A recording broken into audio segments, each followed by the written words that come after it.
Okay, good evening, folks. I want to welcome you to the Red Hook Town Board meeting of Tuesday, October 14, 2025. Would you be kind enough to join me in the Pledge of Allegiance, please? I pledge allegiance to the flag of the United States of America and to the republic for which it stands, one nation, under God, indivisible, with liberty and justice for all.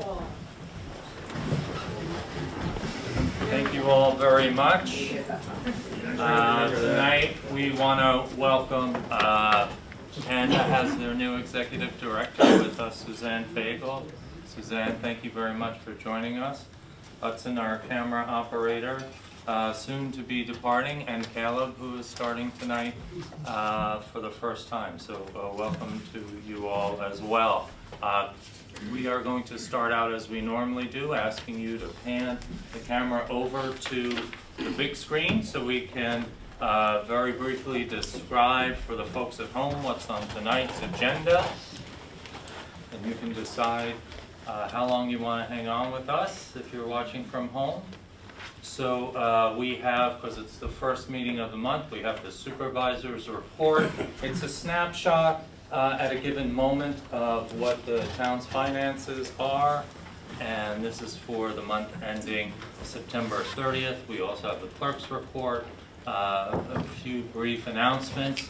We'll take public comments for 15 minutes as we always do. As you can tell from our lengthy agenda, we're going to be here very late tonight. Budget highlights, just 2 pages.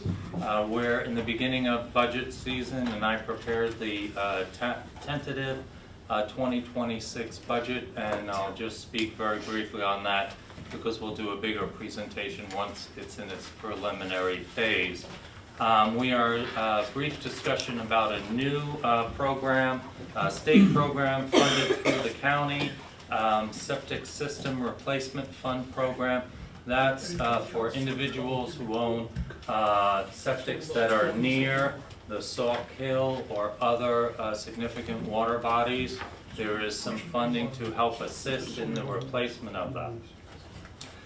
We have a resolution authorizing the award. If you've been watching the last several meetings, we have a grant-funded program to identify all of the natural resources inventory here in town. We went out to bid, had several submissions on consultants. We'll be discussing and perhaps choosing a consultant tonight. We have our highway superintendent, Teresa Burke, is with us tonight. Annual awarding of bids. We go out to bid for materials before each winter so that we can solicit many bids and get the best pricing for you, the taxpayer.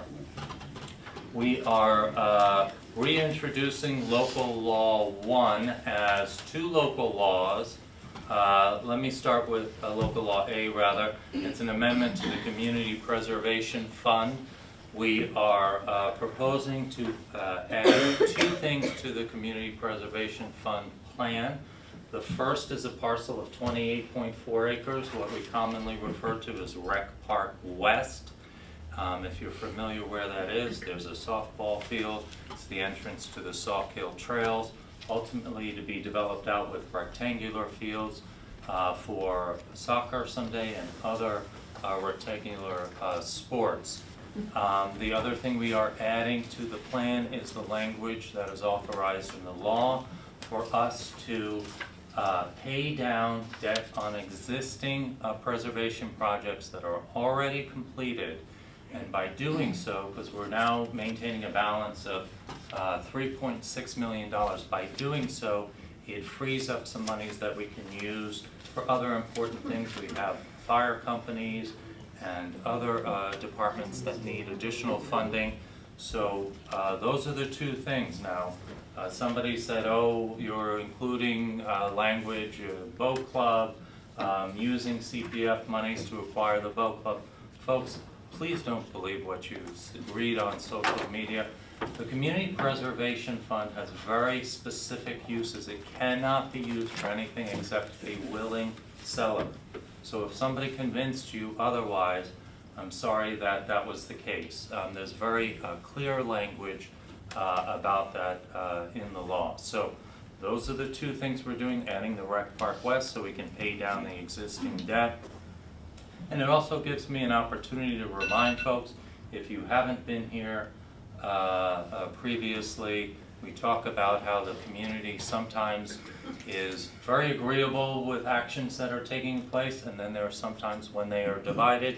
And you've probably heard me talk about the last time the community was, quote unquote, this divided on an issue was back in the day, Community Preservation Fund, launched in 2007.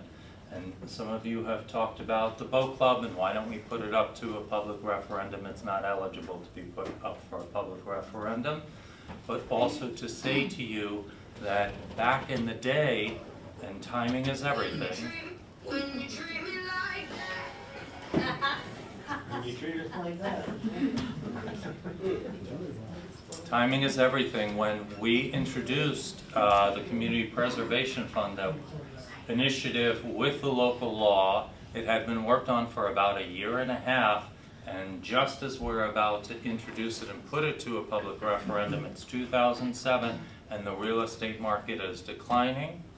And so it was not as well received as it is today, by the way. By many municipalities, it's passed by overwhelming margins. That was put to a public referendum, passed by something like 33 votes. So, and it's been transformative. I see people here who have properties, whether it's on West Curly Corners or other parts of town, who were willing sellers. And a great example of public-private partnership, one of the many that we have, we were able to protect those private properties with tax dollars that were paid by people coming into the community and buying the property. So that's my update on Community Preservation Fund. Just those two things are being added: the language to pay down the debt, which is allowed by law, and the one property, Rec Park West. Let's go to local law B and local law C for the folks at home. In 2024, we introduced, I think it was referred to as local law D of 2024, passed as local law 1 of 2025. By the time we had several public hearings and iterations, it was passed, I think, February 11th of 2025. There was a challenge to local law 1. While we prevailed on most of the challenges, the court ascertained that perhaps we already knew that we were going to acquire the boat club, and therefore we should have included that in the environmental review of local law 1. Of course, we disagreed with that. We had no idea that we were moving forward with that. Never lie. Shut your mouth. We had not narcissistic piece of we had shit. not had public hearings or a vote on it until July.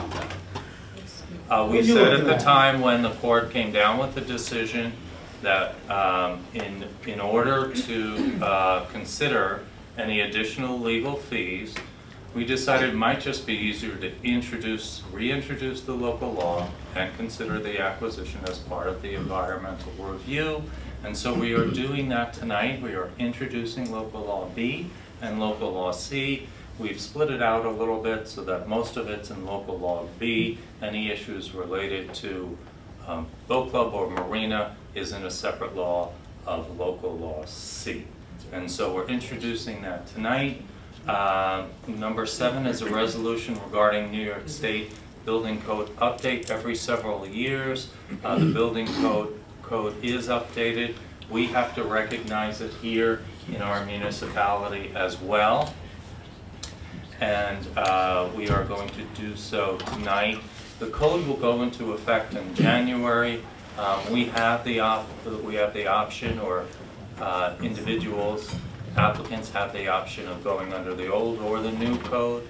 I believe that we're waiting until January to impose the new code.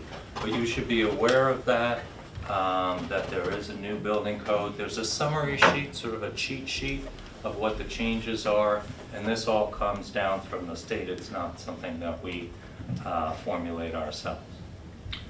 We have a resolution to call a public hearing. If you've been watching the last several meetings, we have another exciting preservation project that protects water quality and will introduce trails to a different part of town, which is really nice on the southeastern part. If you're familiar with the Camp Rising Sun property, that is the project that we're working on, and we have a resolution to call a public hearing to get some input on that. It's already been referred to the Community Preservation Fund Advisory Committee.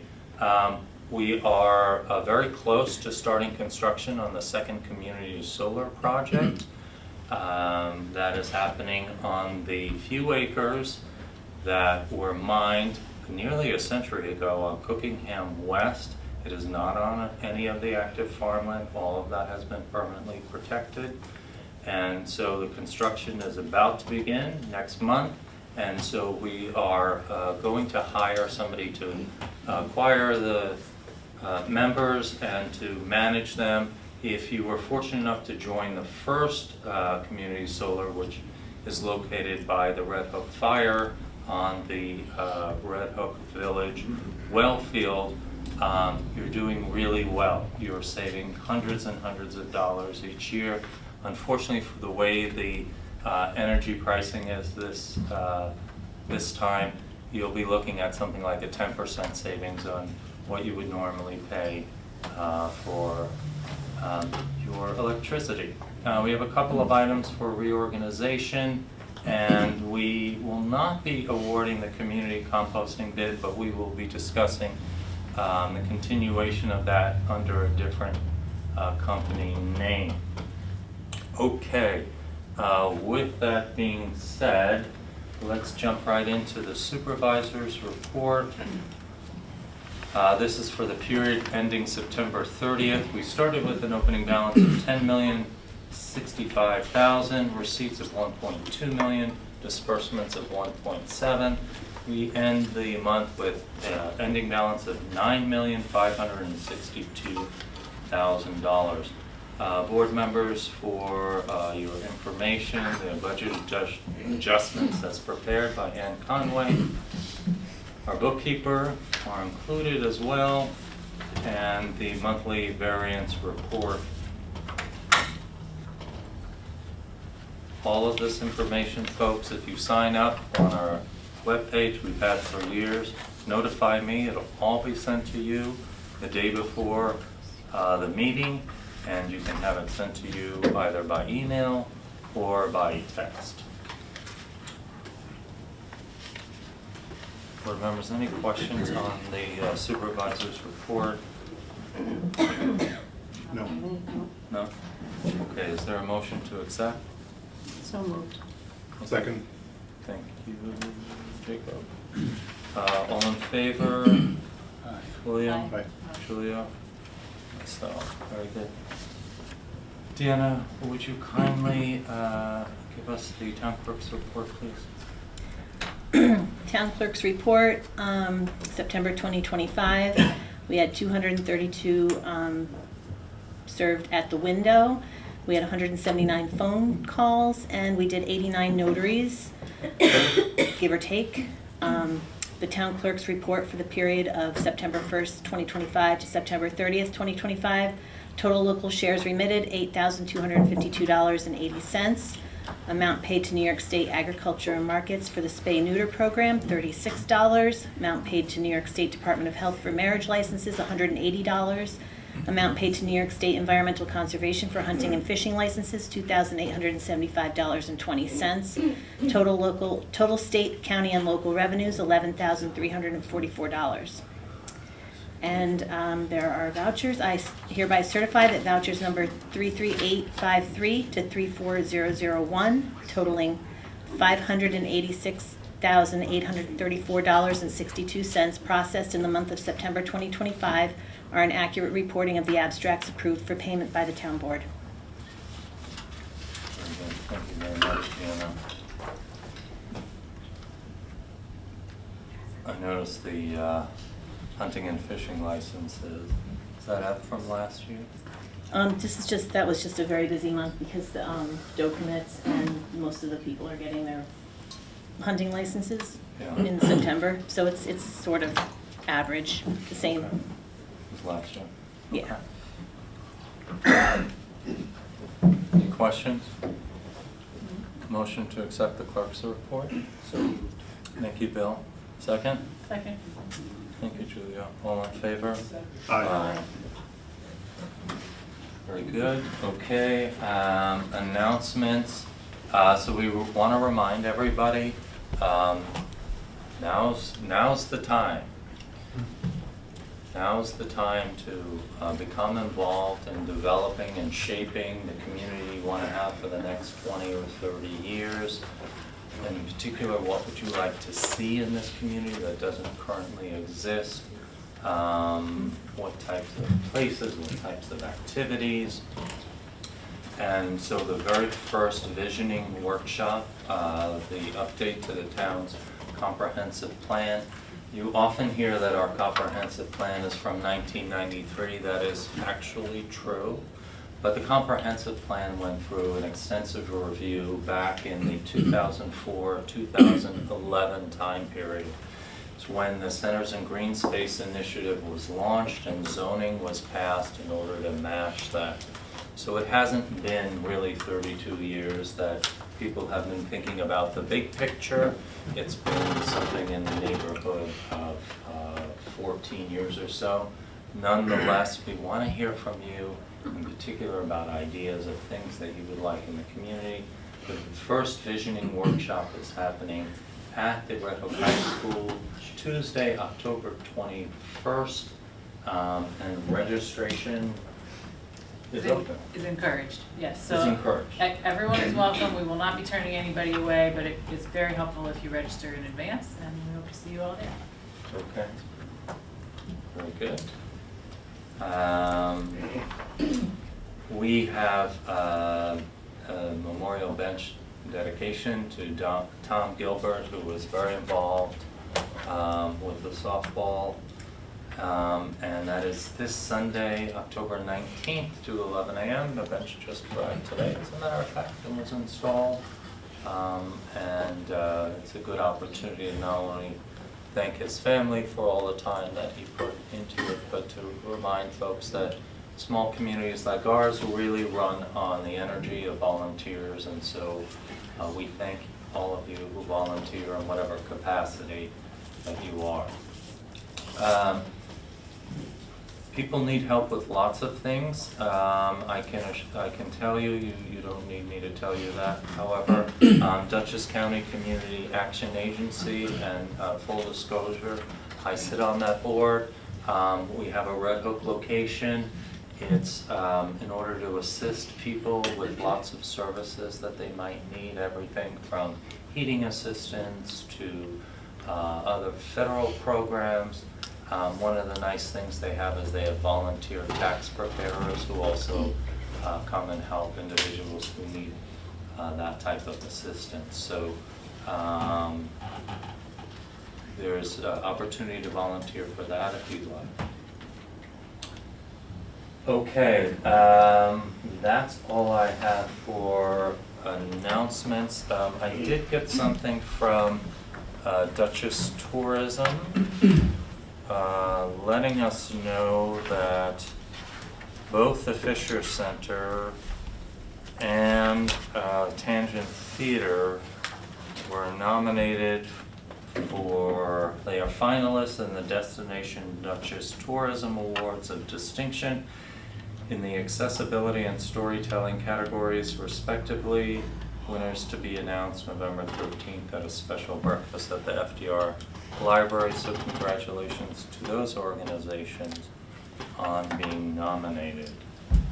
Okay, with that being said, we have time for 15 minutes of public comments. Who would like to make some public comments, please? Okay. Robert, I have several. Um, I had to make notes. He can go first. Al Tressa, Thank you. 77 West Curly Corners Road, Tivoli, New York.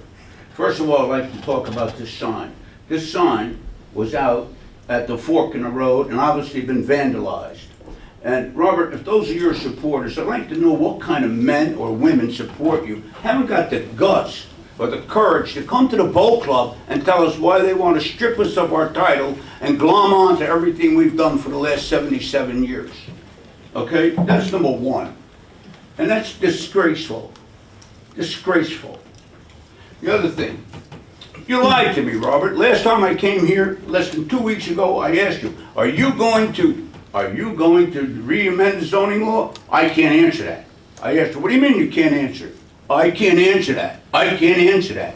You knew damn well you were preparing this. What kind of man are you? Stand up and say, yeah, I'm going to redo it. Have the courage to confront us. We're your damn constituents. Talk to us about it. Tell us you're going to do it. All right? Here you come with this nonsense. And on top of that, you notice, and you've been working on this for weeks, why didn't you put it on a town board meeting notice 24 hours in advance? You filed it at 8:10 last night. That is totally wrong. You people, and what's the matter with the rest of you people? You're just as guilty of this. Don't you have the courage to stand up and tell me, Al, yeah, we're going to redo the zoning law? What are you, Pied Piper? Is that the Pied Piper? Are you following him down the street? Stand up and speak for yourselves. Especially you, Willie the Moocher. And you, Jacob. You're the one that's behind all this crap. And you know it. Stand up and speak for yourselves. Tell me you're going to do it. Instead of hiding behind Robert. I can't answer it. I can't answer it. Now the other thing. The marina. Robert, I'm very glad you're doing that. I'm glad you're taking out marinas. Because our civil rights lawsuit is predicated upon you damaging us by taking out marinas. And we're the only property affected. Remember this, Robert. Punitive damages are not covered by insurance. And we are seeking punitive damages against 1, 2, 3, 4, and 5. And we're going to follow through. We'll try that case. Believe me, we will. Yep. And the other thing. Why do we have 7 attorneys listed on the eminent domain proceeding? 7 attorneys. Who's paying for these people? How much money have you spent? Have you answered the FOIL request? I don't know where Linda is tonight, but have you answered Linda's FOIL request as to what you're spending, what we spent to date? How much money have you spent in legal fees on this eminent domain proceeding? Okay? And the other thing. Thank you, Al. Are you If going to could refer wrap this up to your the- comments? No, 3 minutes. let me finish, Robert. Thank Please let me finish. Don't act like Whoopi Goldberg. All right? The other thing is, what is going on? Are you going to refer this out to the planning board? Your changes again? Or are you just going to declare another negative declaration? That's what I'd like to know. What are your plans? Why don't you people talk to us? You go into that room, an executive session after these meetings, and you figure out what you're going to do. You come out here and you rubber stamp everything. You know what the nickname for the town board is in the community? I didn't make it up. I wish I did. I'd love to take credit Thank for you, it. Al. It's called Bobby and the 4 Bobbleheads. Now, you go ahead. You go ahead and be Bobbleheads. Anybody else like to make some public comments? Karen? Very good, Albert. Yeah, Good job, Al. I agree with Al that it really sucks when there's a 200-page agenda that shows up 24 hours, not even, before a meeting, because I like to read and see what is happening, and I work during the day, so you really made my day hard. And you've made a lot of my days hard, and I just want to let you know that isn't what I want my government to do for me, is to make my days hard. Harry, speak into the microphone. Oh, sorry, anyway, page 136 is page 1 of Town of Red Hook Local Law B, and then page 137 is page 3, and then it's page 5, so we're missing page 2, 4, and 6. And it's the pages I really wanted to see. So not only did I only get 24 hours, not even, but you're missing pages in this thing. So I feel like whatever you're planning on doing tonight really needs to be postponed until the public, me particularly, can see what those pages say, and I don't want it right this second because it's too late. And I'm gonna agree with Al. Can we have a forum? Can we have a way of talking with you? Because you say, Robert, come and talk to me. And I want to bring up the fact that I called you on the phone, I think it was in May. I said, what are the procedure here? And you said that there would be 2 or 3 meetings with the people of Barrytown, that the next step was going to be a public comment period meeting, and that the next thing that happened was you were doing a procedural thing.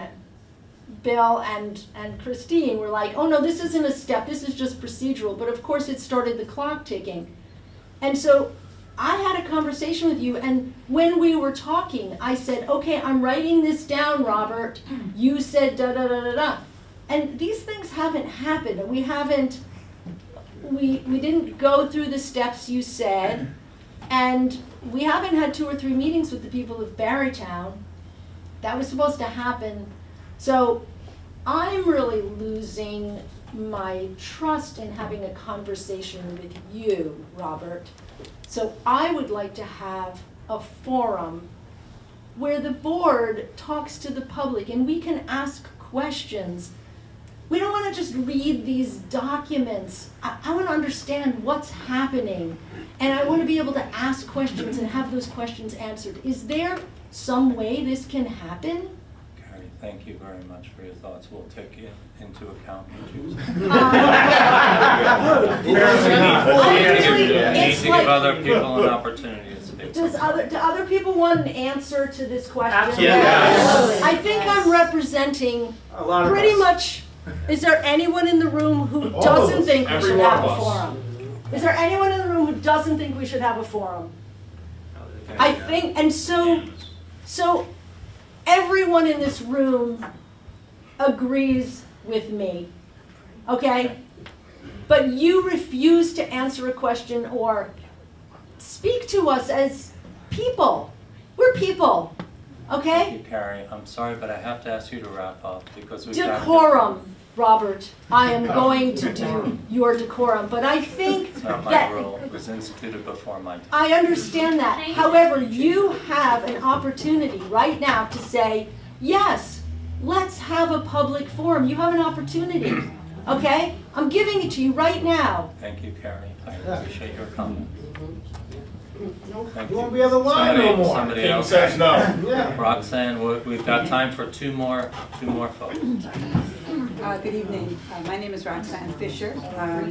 This statement was made in haste because, as everyone has commented, it was very late to get this material. So if I kind of twisted a few things, the gist of it remains as it is. Okay? Good evening to the board.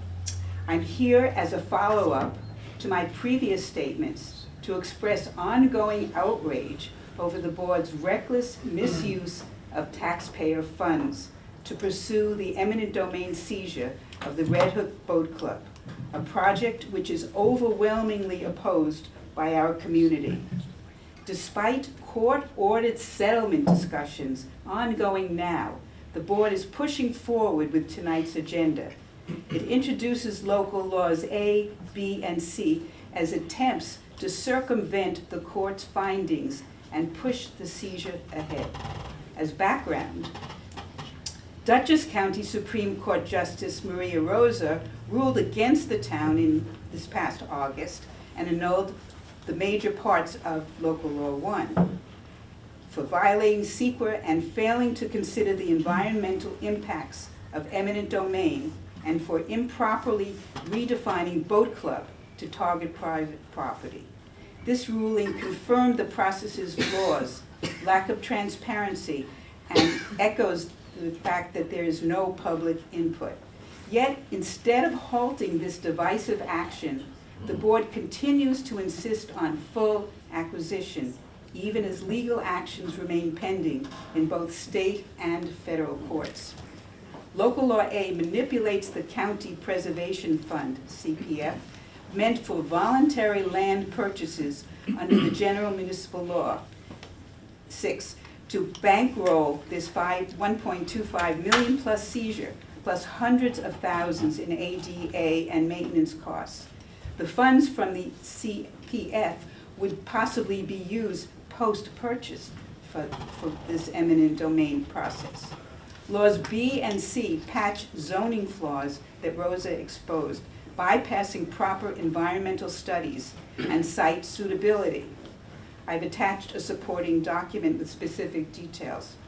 This is fiscal malfeasance under General Municipal Law 51, and I've calculated through FOIL about $190,000 spent so far on lawsuits, consultants, and new laws, with no transparencies or updated budgets or public votes. The CPF, designed for willing sellers, not for seizures, is being twisted to fund this divisive agenda, tearing our community apart.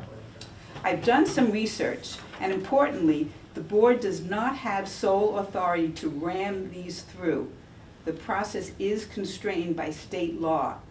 Each require public hearings, secret environmental reviews, planning board referrals for zoning changes, plus potential Dutchess County Planning Board review, and possible supermajority vote if 20% of owners protest. A 45-day permissive referendum allows petitions also to force a public vote. You know I filed a complaint with the New York State Controller. I urge the press and the public to demand a full accounting of costs, reject these laws, and organize petitions.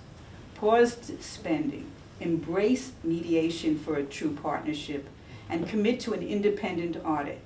Red Hook deserves accountability, not conflict at our expense. Thank you.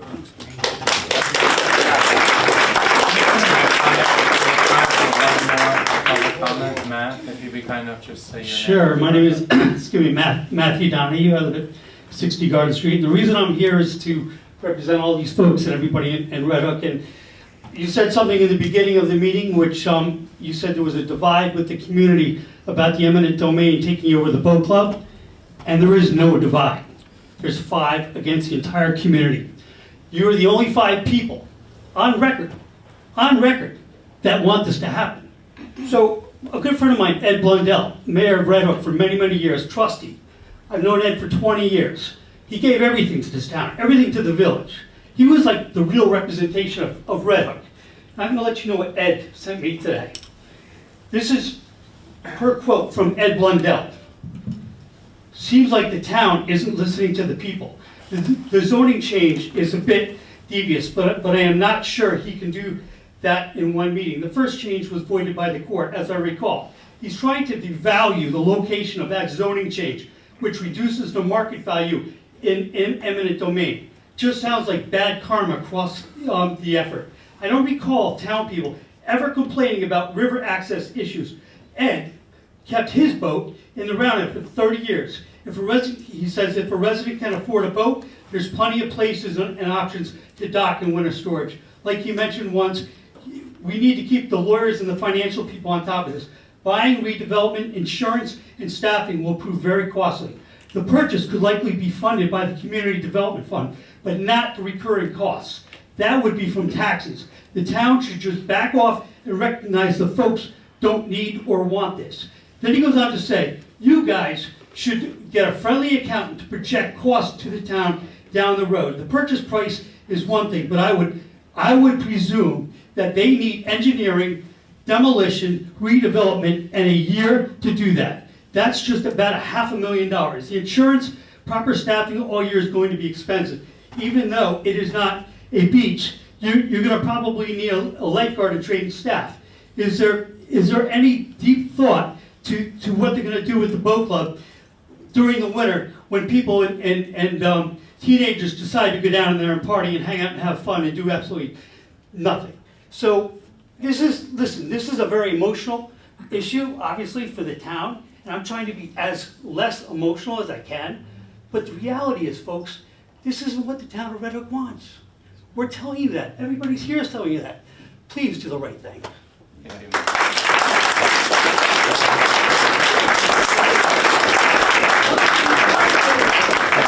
Bottom line is, Oust McKeon. Give me- That's the bottom line. Oust him.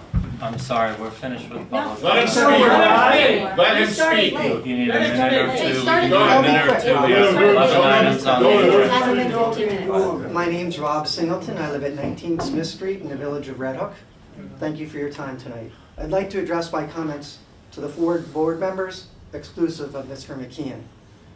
You were elected to your positions by the people of this town because the people of this town believed that you shared their values, that you understood their vision and their priorities. After 10 months of this debacle, it's hard to believe that anyone thinks that Robert's plan really demonstrates the people's values, executes their plans or their visions. All you need to do is drive around this town and see banners in opposition and lawn signs in opposition, or to go to the Four Corners on a Saturday morning and seeing people standing out in opposition to this ill-fated plan.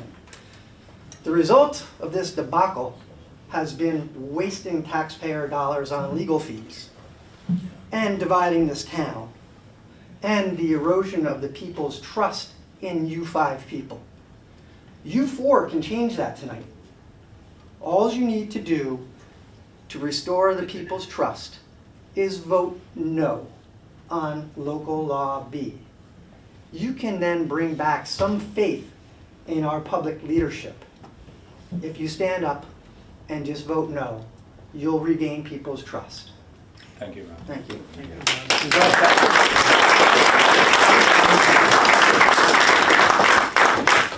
Okay, we're going to jump into the agenda. I'm going to try and address very quickly, because it's a long agenda, a couple things that we've heard. It's not a back and forth. If you want to have a back and forth, please come into town hall. We can dedicate as much time as you want individually, or if several of you want to come, that's all fine.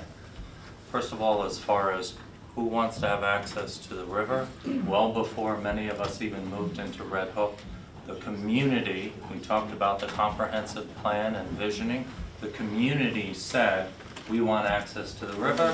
We want, please don't interrupt me, I didn't interrupt. Please don't interrupt. The community adopted several plans that said to establish a town park, waterfront park in Barrytown. We did extensive research on the properties to understand that the one and only place that that could be done, have public access, was the Red Hook Boat Club. Please don't interrupt. As far as marinas are concerned, you can say what you want about marinas. The boat club has never been a marina, has never met the minimum acreage required by the zoning code for decades of a marina, and was not a recommendation by the town board, but was actually recommended several years ago by the LWRP update committee. And in part, they were thinking about not just commercialization by having a large marina, they were thinking about, if you recall, there were the tankers that were docking up and down the river. Why were they sort of barging along the river and waiting there? Because they were waiting for oil prices to improve so that they could move up the river and then they could unload their oil at a better pricing. So marinas has nothing to, and by the way, the court's decision was very clear that removing marinas was consistent with the LWRP. What the court said is, if you knew you were going to do the eminent domain, something you didn't bring up, and the court's decision said you didn't bring it up until March, but you passed the law in February, if you knew those two things were going to happen, then probably you should have included that in your seeker review. The court did have a problem with the definition of boat club because it referenced dues-paying members. Either our planner or attorney, somebody had basically looked at the definition of club that had existed, club, not boat club, club in our code for many decades. It had that same language, an association or organization with dues-paying members, blah, blah, blah. It should not reference the ownership. That is true. That was very astute of the court to make that. We are making that change in the local law this evening. But we are trying to keep legal costs down, and so we said earlier, we said earlier we would it'd be just easier to reintroduce the law, which has gone through an extensive review, and then incorporate the acquisition of the boat club in the environmental review. And so we are doing that tonight. We are introducing it. It will go through a several-week process where there will be input from the public, input from the planning board. There are basically no changes with the exception of the definition and the incorporation of the boat club acquisition in the environmental review. There's plenty of time for everybody to have input. You have to introduce something before you can have input on it. That is a requirement by law. It is also the only way the process can begin. So we So are there's not a vote please don't tonight? interrupt me, Carrie. I just The have a way- question. Please don't interrupt Robert, me. does Please that don't mean you're interrupt. not I'm voting not on gonna it ask tonight? you again, You're not Carrie. gonna answer me. I'm not gonna. I really need to know, are you voting on something tonight? We are not voting on anything except to refer it so we can get input from the planning Great, board, thank the you public. so much for answering my question. But see, these are the things that if you all just picked up the phone and said, We "Hey, don't wanna talk hang to you, on, Robert. hang on a We second." can't talk to anybody else. any questions.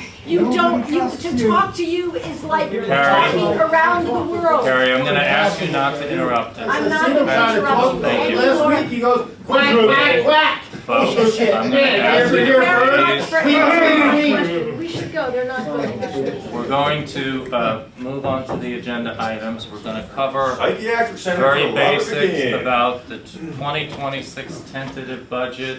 There'll be an extensive presentation, but just the highlights of the budget are, there's a modest increase that's proposed for 2026, lowers the tax rate by 5% to offset the increase in residential assessments.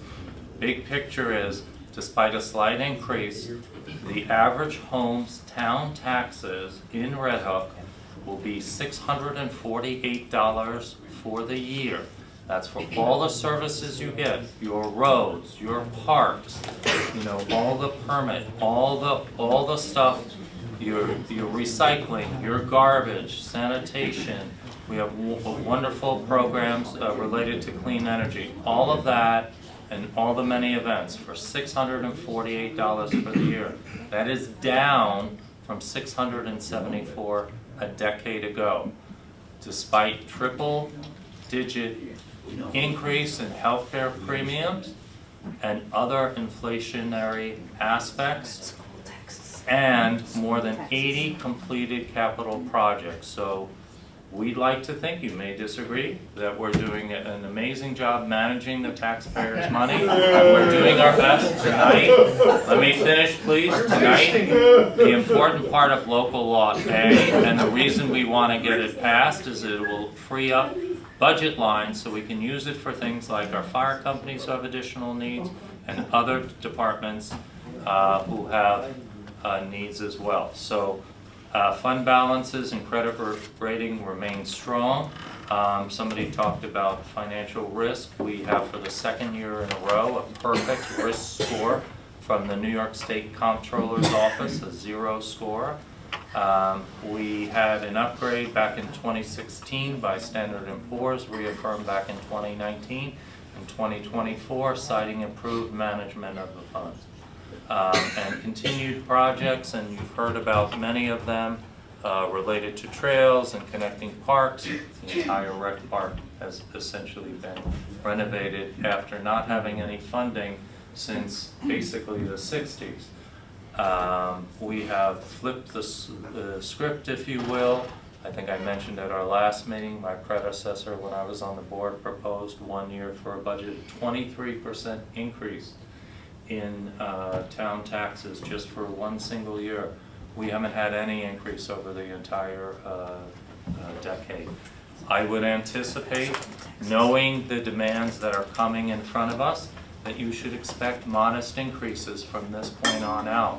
But some of the things we're doing are providing opportunities for savings moving forward, related to community solar, Things like buying the streetlights and switching them to LEDs, they're all paid off this year. So there'll be savings associated with that, for example, moving forward. So there'll be an extensive report with lots of pretty pictures coming up at the meeting at the end of October or beginning of November with the preliminary budget. Okay, moving on to the first item, discussion. I think I mentioned there's a program through the state, EFC, Department of Health. You can, if you have an individual septic within 300 feet of the Sauk Hill, and the Sauk Hill meanders throughout the community, so I wouldn't be surprised if there were several people here in tonight's audience who may be eligible. You can get a 50% match, up to $10,000 for an eligible septic system of replacement. This is a great program, consistent with what we've been doing. You'll hear about the Winnicke project tonight. We've been trying to protect all of the critical large properties along the Sauk Hill to keep that waterway clear for the fishing and for the drinking that happens with the water in the Sauk Hill. So information on our website. For those of you at home, here's the website address.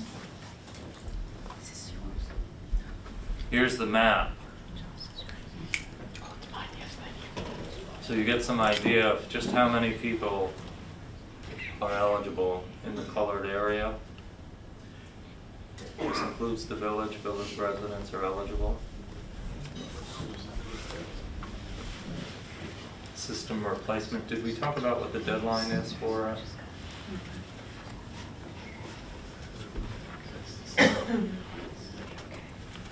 Well, it's not showing what the deadline is, so if you're interested, I would encourage you to take a look on the website. Probably first come, first serve. But I think there was a fair amount of money that was allocated for this. Any questions, town board members? No? Very good. Okay. Next item is the last. Excuse me, I need to recuse for this one due to a potential conflict with my business. So Oh. I'll step out. Okay. Thank you.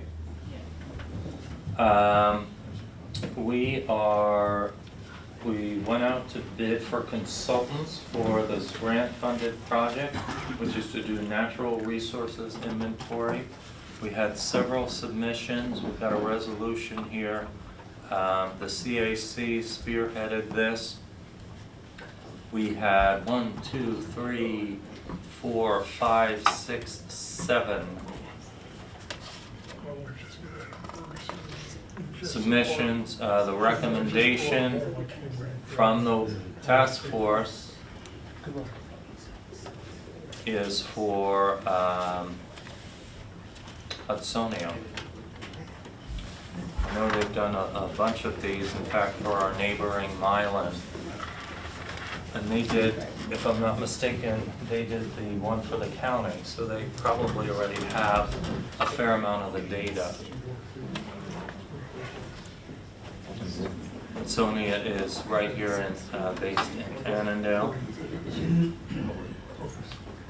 And here's the staff that would be working on it.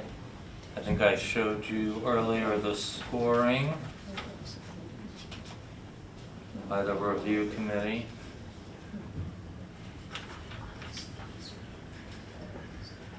And the team that reviewed it. He's paying it. They were also the lowest bidder, and they fit within the budget of the grant.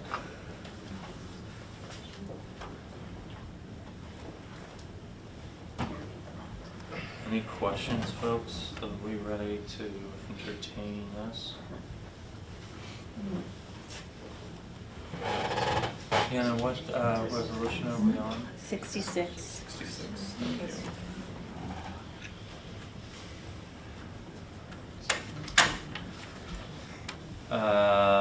Whereas the town issued an RFP RFP dated August 6th for acceptance of proposals for a consultant for the NRI.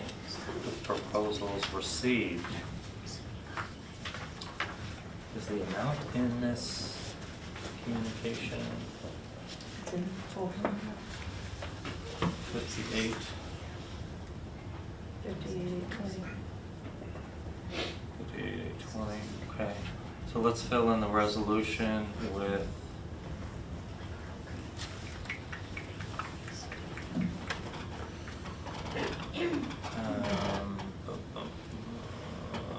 whereas after review of the proposals received, the town board has determined to enter into an agreement for professional services between Hudsonia, the consultant, and the town, substantially in the form on file with the town clerk. The agreement to provide professional consulting services for the project in the amount of $58,820, and I think the grant was for $63,000, if I'm not mistaken.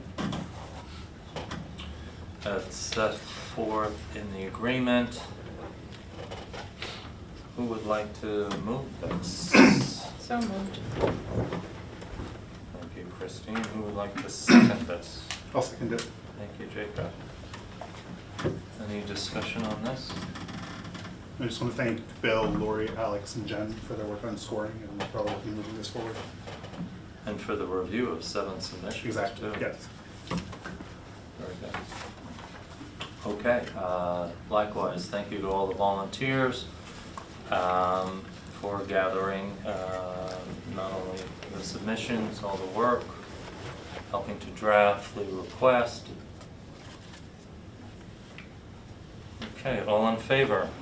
Aye. Oh, myself, aye. The resolution passes. And we can go to Julia, Bill, if you wouldn't mind. Just letting her know we're already finished with that.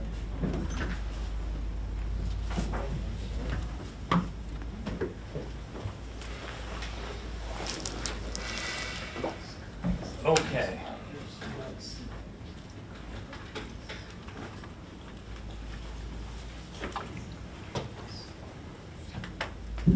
As I mentioned earlier, we go out each year for highway materials and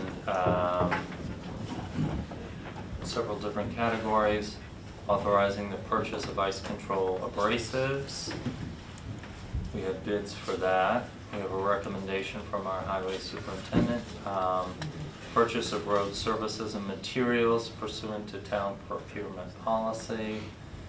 Whole host of items, crushed stone, gravel, so on and so forth. And then this year, we only had one bid for asphalt, and our highway superintendent is recommending that we reject that bid and go out to bid again so that we can get some more bids. And so, any questions on those items? Okay, our highway super is with us tonight, if you do have any questions. All right, we've got resolution number 67. Teresa, did you have anything you wanted to add before we entertain these? We're all good? Authorizing the purchase of ice control abrasives for highway department purposes. You see the bids that were submitted. The bid that is being chosen is the bid of Red Wing Properties at $12 per ton FOB. Who would like to move 67? So moved. Thank you, Jacob. Is there a second? Second. Thank you, Bill. All in favor, Julia? Aye. Christine? Aye. Myself? Aye. Okay, that's 67. 68 has road services and materials. We have 2 vendors who have been selected for the various items. Red Wing Properties for soil, gravel, washed, commercial item 4, bank run, cobbles, and ice control sand wash. And the rest are for Colarusso, various items that you see in front of you. And this is resolution number 68. Any questions about this? No. Two bidders on this, but just two, Teresa? Yes. Okay. Okay. All right, anybody like to move resolution 68? So moved. Thank you, Jacob. Second? Thank you, Christine. Any further discussion? If not, all in favor? Aye. Okay, resolution number 69. Authorizing rejection of bids and rebid for hot mix asphalt. Sealed bids were opened and read on October 2nd. And the highway superintendent has recommended that we reject that bid, and rebidding could be in the best interest of the town. And has prepared a bid specifications package in the form on file with the town clerk. All bids are hereby rejected as a part of resolution number 69, and the town clerk is authorized and directed to re-advertise for requests for sealed bids for hot mix asphalt. Would like to move 69. So moved. Thank you, Jacob. Is there a second? Second. Thank you, Christine. Further discussion? If not, all in favor? Aye. Thank you very much.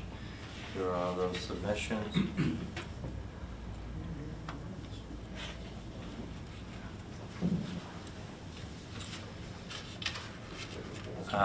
Resolution number 70. If you've been following along, the highway superintendent made a recommendation at our last meeting, or the meeting before, I think our last meeting, that we would expend some capital funds on a chipper truck.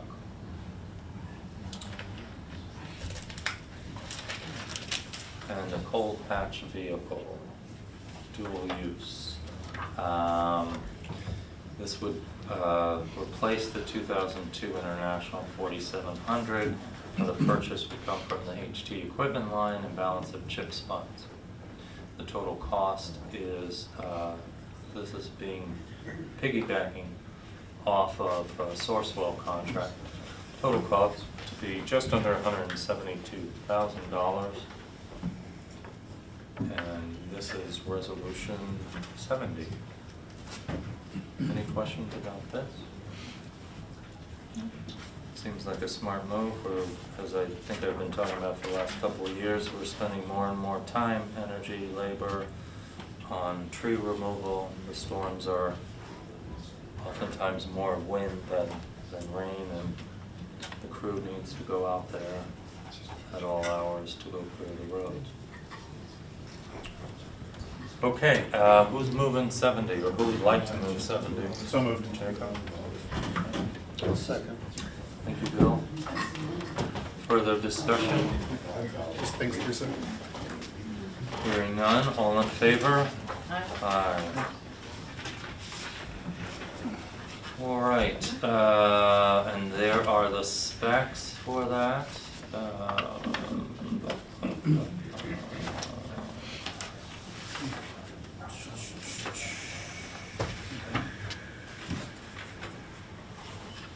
We've got local law A, a local law adopting an amendment to the community preservation plan. I think I mentioned earlier what the amendment is. Here is the FEAF form. This will also be referred to the planning board, but the changes are just those two things, the Rec Park West parcel being included in the language that it will allow for the debt to be paid on already completed projects That would not include the boat club after it is acquired, because once again, funds from the CPF cannot be used unless they are willing sellers. Okay.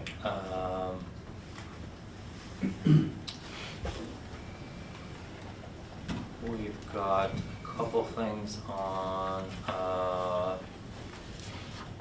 CPF, the plan, and all of the lists of the parcels and everything are on the town's website. Please feel free to look through this extensive document.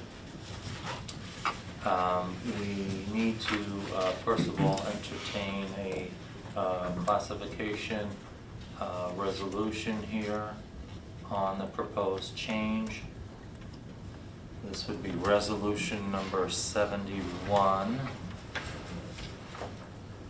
because one of the projects is in the LWRP area, so it would need a referral also to the planning board. One of the completed projects, or that is townwide, the plan. So resolution number 71, classifying the action and establishing lead agency. It's a type 1 action. The town board of the town of Red Hook has proposed amendments to the community preservation plan, local law A, proposed of 2025 in the town of Red Hook. A full environmental assessment form dated October 14th was prepared for the proposed action. The board has reviewed the thresholds for type 1 and type 2. After examining the EAF, the town board has determined, this is in the draft, that there are no other involved or federal agencies on this matter, since no other agency has approval authority with respect to the proposed action. This is an update to the community preservation plan. We are the only legislative body that weighs in, that has approval authority. Now therefore be it resolved, the town board hereby determines the proposed action is a type 1 action. This resolution declares the town board as the lead agency for the review. Be it further resolved that a determination of significance will be made at such time as all reasonably necessary information has been received by the town board on the action.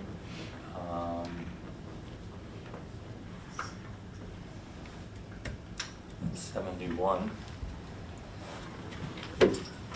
Okay, who would like to move resolution 71? Put the date in for the EAF. I think I mentioned 14, if we could. Yeah, and let's make sure the EAF has that date of the 14th on it as well. So Deanna will include those in the documents. EAF dated 14th and the resolution with the date of 14th. Could you speak a little louder, please? Thank you. The resolution date references the full environmental assessment form dated October 14th,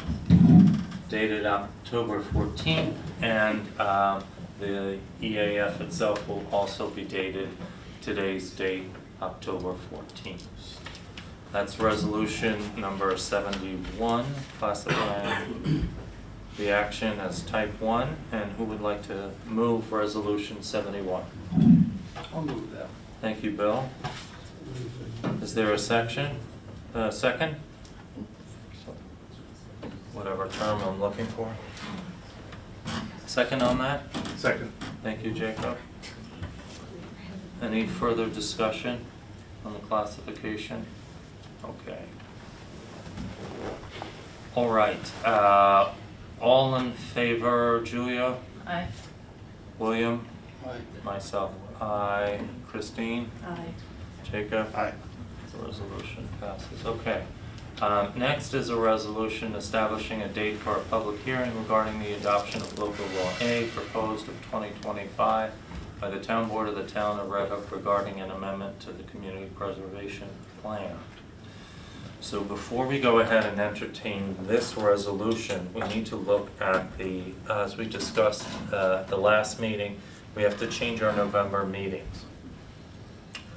So the first meeting falls on Veterans Day. Obviously, we don't want to have a meeting on Veterans Day. The second meeting typically falls on the fourth Wednesday, which is the night before Thanksgiving. Nobody's going to want to come to a meeting or run a meeting the night before Thanksgiving. So looking at the schedule, would you confirm your availability for the two meetings to be rescheduled, November 5th and November 19th? Looking at the calendar and the availability of Town Hall, that would leave 2 weeks exactly in between the meetings. We will keep our October 22nd meeting in case there's one or two items that need to be addressed, but mostly October 22nd is the budget workshop, not the budget hearing, but the budget workshop. Wasn't it on 5 and 11? Yeah, on November 5th and November 19th is when this room is available, and town clerk's office is available, and does that work? Yes. The 19th works for me, I'm not so sure about the 5th. Not so sure about the 19th? Okay. In particular, so let's do that. Let's have a motion to cancel the November meetings, regularly scheduled meetings, and to reschedule them to November 5th at 7:30 and November 19th at 7:30.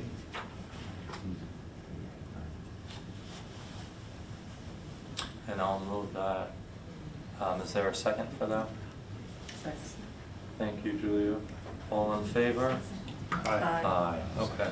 So folks, if you're watching at home or you're in the audience, our next meeting will be the budget workshop, October 22nd. We could also have one or two items that are regular meeting materials. The next meeting would then be November 5th, which is Wednesday, I believe. And then 2 weeks later, November 19th, will be the next meeting. Now that we have done the rescheduling based upon the holiday conflicts, I would suggest, so that we have lots of time for input from the public on the local laws that are being introduced tonight, is what the purpose of these local laws, to introduce them so that we can get feedback. Your feedback can be at the public hearing, it can be before the public hearing. We always encourage it in writing if possible because of the limitations of accommodating lots of speaking and lots of agenda items. So I would recommend that this resolution be calling for a public hearing on November 19th. That's 5 weeks essentially, which would give plenty of people an opportunity to weigh in on two simple things, including Rec Park West, which by the way we acquired right around the time we developed the community preservation plan. That may explain why it was not included in the original plan. And the second thing is to pay down debt service on already completed projects with willing sellers. I see some of the people here in the audience actually were a part of those projects and private landowners. And that's it. That's the only updates to the community preservation plan. So let's input in this resolution, please, that will hold a public hearing on November 19th at 7:35 p.m. at Town Hall. What else do we need to input? I think that's it. This is resolution, I'm sorry, 782, Deanna? Yes. Okay. Calling for the public hearing on proposed local law A. Who would like to move for the calling of the public hearing November 19th, 7:35. So moved. Okay. Second. Thank you very much. Further discussion? If not, all in favor, Julia? Aye. William? Aye. Myself, aye. Christine, Jacob? Aye. Okay, thank you. All right, we're moving on to local law B of 2025. And the law is intended to amend the town of Red Hook zoning law to provide for updates. This is the same law that was introduced, so again, to remind the folks at home, local law 1 that was passed earlier this year of 2025 is being reintroduced as proposed B and C with only one change, or I should say two changes. One change to the definition of club and boat club so that it doesn't reference dues-paying members, which is what the court had pointed out, rightly so. It shouldn't go towards ownership. It is a zoning law. And the other change that is proposed is to have the seeker include the acquisition. Now that we know the vote back in July, we can now include that. It's not speculative anymore. We can now include that in the environmental review.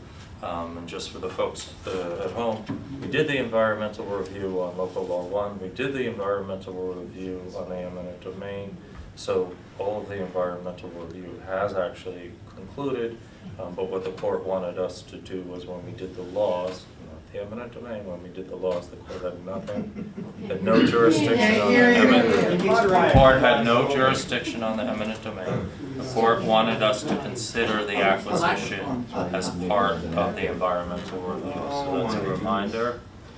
So this is local law B of 2025, amending the code. Here are the various sections, just as a reminder. It's not a very long law, so I'll just very quickly. The court upheld it, didn't they? Excuse me, Didn't please the court don't interrupt. uphold it? I will go over just the basic updates to the code. There's a description of both local law B and local law C. We worked hard to try and figure out regulations as they relate to cannabis and the locations of those dispensaries. When we passed our initial short-term rental law several years ago, inadvertently didn't cover the topic of properties that were in the ABD that were not doing agricultural activities and what level of rentals that they could, short-term rentals they could have. The law updates relative to the state. You heard us talk about the building code tonight. The state updated the wetlands law, and so this includes some of those updates as well. This is where you're And missing so- page, oh no, this is. Okay. Sorry. And so this is local law B. Here is the use table as well. Again, it relates to also the agricultural business district. It's to give more flexibility to the farmers, so in their complex area that they have, when they put their lands in easement, they get a pocket, if you will, where they're allowed to build structures and so on and so forth, and this gives them more flexibility on how many buildings they can build in that pocket. It also limits, however, on the other hand, the trade-off is it limits how much subdivision can happen from those farms, and that is consistent with our comprehensive plan to be protective of the farms. You've heard me speak earlier about all the immediate response by this board to try to protect, whether it was the Cookingham farm or the UTS property or other farms that were vulnerable to overdevelopment, and so, Will this we devalue can't the boat always club be, property? please don't interrupt, please don't Will interrupt. this devalue the boat club property? Please don't interrupt. Please don't interrupt. This law has nothing to do with waterfront properties. This law has to do with those areas that I have told you. None of the laws have anything to do with devaluing the boat club property. The boat club has never been a marina. It has never met the minimum standard as a marina. It doesn't look like a marina. It doesn't smell like a marina. It doesn't walk like a marina. Anybody who tries to get you to convince you, just like they tried to convince everybody here tonight that they could use CPF funds to acquire the boat club, is trying to sell you on something, okay? This law deals with those topics. Please don't interrupt. Can you just slow down so I can follow this, because I think this is where the pages were missing. Okay, there are no pages missing. The law needs to be available tonight, 10 days in advance, okay? And that of a public hearing. I'm just- I'm The looking at the document agenda is on the prepared. website. You're welcome to go on the website. You're welcome to look in the packet there, okay? Okay, I'm serious that there's You were pages missing pages missing. there and here. Thank you. But Hey, only why- I can why- see why- them. why- Please, I'm gonna Right out to ask the you, public, I'm gonna and you have ask you, the please pages. not interrupt. I'm gonna ask you, please It's not ju- interrupt. It's just kind of. From what I rude can to tell, not the just- law is complete. Again, there are 5 weeks. We have to lay it on the desk to begin to get input. We are laying this law on the desk. We can make changes tonight to it. We can make changes in the future to it. We must first lay it on the desk in order to get input. That is what we are doing. So those of you who are saying you want input, we have to introduce the law, and we have to put the Part 1 EAF, make that available as well. So, Are you going to apologize for That's not us. having the pages on the website? Just. I'm gonna ask you nice. please not to interrupt. It would just be. Thank you very much. Yeah, doesn't So seem polite like to say, Ed hey, put these sorry, pages out guys. 8 o'clock last night, come on, really?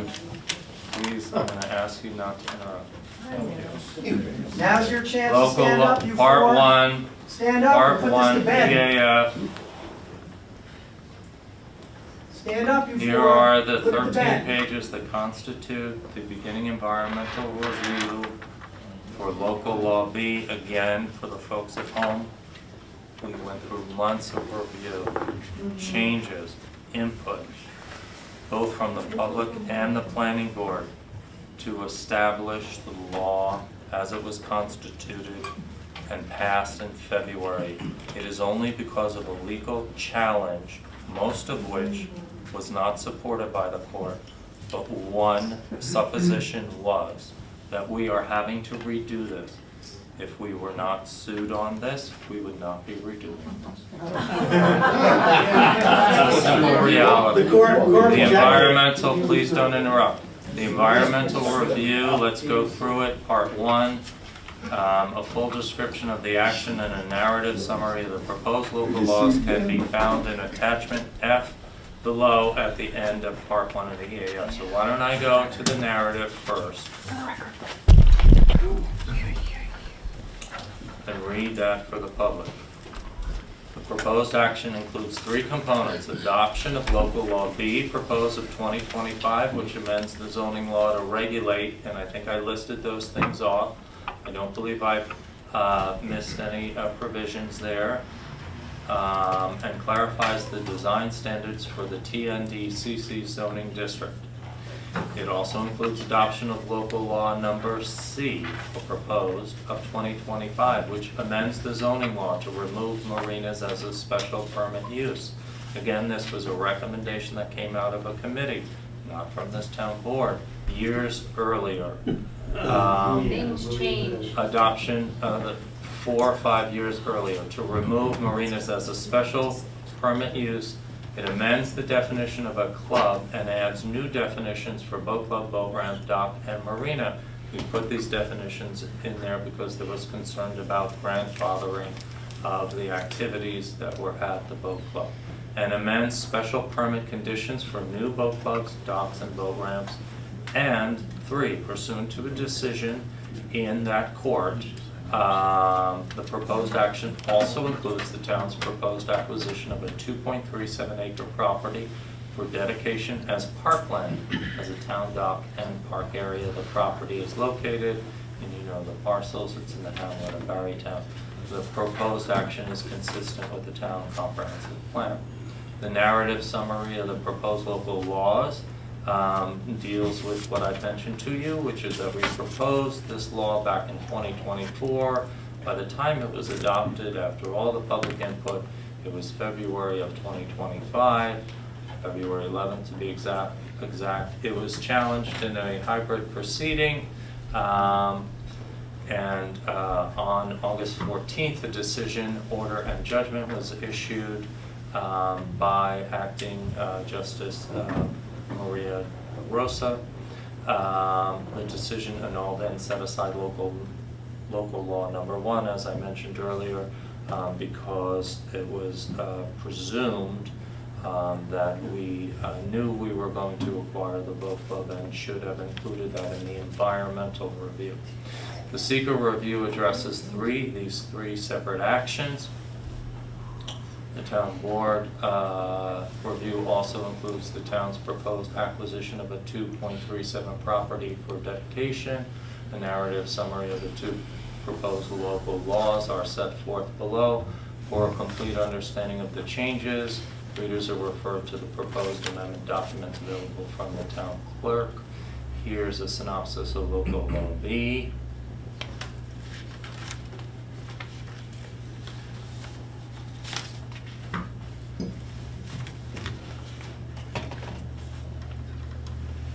Public parks and trail systems, currently a permitted use. Parks have been allowed in this district for decades in our zone. You will hear people try to suggest you only just put parks into the zoning. It's been allowed for decades in our zoning. It's currently a permitted use in all zoning districts in the town, subject to site plan approval and additionally a special use permit in the waterfront conservation zoning district. The zoning amendments have been proposed to continue to permit this use, but would remove the requirement of site plan approval in all districts and special permit approval in the WC district. The reason being is because the town board, for example, when we were negotiating with Bard College in the hopes that we could do trails there, we were the only body that could negotiate where those trails could be with the college. It could not be subject to a site plan review. They would be in conflict with each other. Cannabis sales. Under New York State's Marijuana Regulation and Taxation Act, the town of Red Hook opted to permit cannabis retail facilities analogous to wine and liquor stores, but not on-site consumption premises analogous to bars. While the use is considered a retail trade, recent experience in other states that have legalized cannabis has identified a number of unique characteristics to this land use. And it goes on to talk about the dispensaries and some of the state law. You know, the state had a hard time rolling this out, and some distance requirements between different zoning uses in communities. So the town board has proposed that a retail facility be subject to the issuance of a special use permit by the planning board. We need to get zoning on the books in order to allow and to guide the locations of this. They are allowed in the same zones as liquor stores, by the way. The zoning amendments propose that the TND office industrial subdistrict would allow for the establishment of new cannabis retail facilities subject to special use permit as well. Is this in the agenda? Short-term rentals. The town of Red Hook regulates short-term rentals as an accessory use of single-family dwellings through section 143, 32(1). And there are 4 types of STRs: farm stay, hosted STR, registered STR, and unhosted STR. The proposed amendments would add a clause to the sub-definition of a farm stay STR that clarifies the purpose of such an STR for participating in or enjoying agricultural related activities. Farmstay STRs are only permitted in the AB district. The clarification of the off-street parking and loading standards Carrie. is also proposed. Carrie. Conservation option for Oh, the dear. AB district. Amendments to section 14339 of the zoning district law that apply to the agricultural business district have been proposed. The current rules allow applicants 3 different options for new residential development in the AB district. This would allow, farmers were only allowed to have 1 residence in the development pocket when they preserve their farms. I know this both firsthand and working with much of the preserved farmland. Our zoning was limiting them, even though the easement wasn't, into the farmstead complex to just have 1 new home. So that doesn't make sense because you want to pass it on generationally to, if you can, if there's interest, for example. And so you want to allow the family complex to develop. So that's what this does, is increase that option. And as I said earlier, the change is to limit the subdivision potential on the farm. So we don't have to go and buy every farm in order to protect it from overdevelopment. Clarification on non-conforming uses. We had some sort of strange language in non-conforming that would allow any other non-conforming to come in where a non-conforming was in there. Well, obviously, we don't want that. We don't necessarily want a Walmart showing up on a property that's non-conforming in a residential district, for example. So we're clarifying that. That's an important feature of Local Law 1 that we passed earlier in the year, and Local Law B. Local Law C, local waterfront revitalization. We mentioned this removal of marinas from the district's scheduled use of regulations. You've heard me say many times that the particular properties, the 2 lots referred to as the Red Hook Boat Club, did not meet the minimum standard. It was 5 acres was the minimum standard under the code that was in place and actually is in place. And I should bring that up now that we're on Local Law C. So we discussed, maybe I'll wait till Richie is out to go over that, but special permit standards sets forth standards for approval of a special permit for boat clubs, docks, and boat ramps. Once again, it's consistent, boat clubs, boat ramps, that type of use is consistent with recreational use of the riverfront. It's encouraged by the LWRP. Amendments include removal of the prior allowance for establishing marine pump-out facilities and marine fuel facilities. So many years ago, there were fuel facilities there. The LWRP committee recommended to this town board, and we concurred, that we shouldn't be having fuel pumping stations there any longer. Perhaps some of you read about the coal tar that exists underneath south of Poughkeepsie, I believe, that is now being stirred up into the riverfront. So we're trying to avoid the risk of runoff into the Hudson River. Okay, definitions. Local Law C proposes to include a new definition of boat club by referring to an updated definition of club. So I mentioned earlier we had a definition of club that referred to dues-paying members, and it shouldn't have that definition. I think has been on for decades. And so we are introducing an appropriate definition for club, and also a definition for boat club, because we don't want to let the boat club go without having a definition or being in a non-conforming status. New definitions for a boat ramp, dock, and marina have also been included in Local Law C to clarify the town's intent in regulating such uses.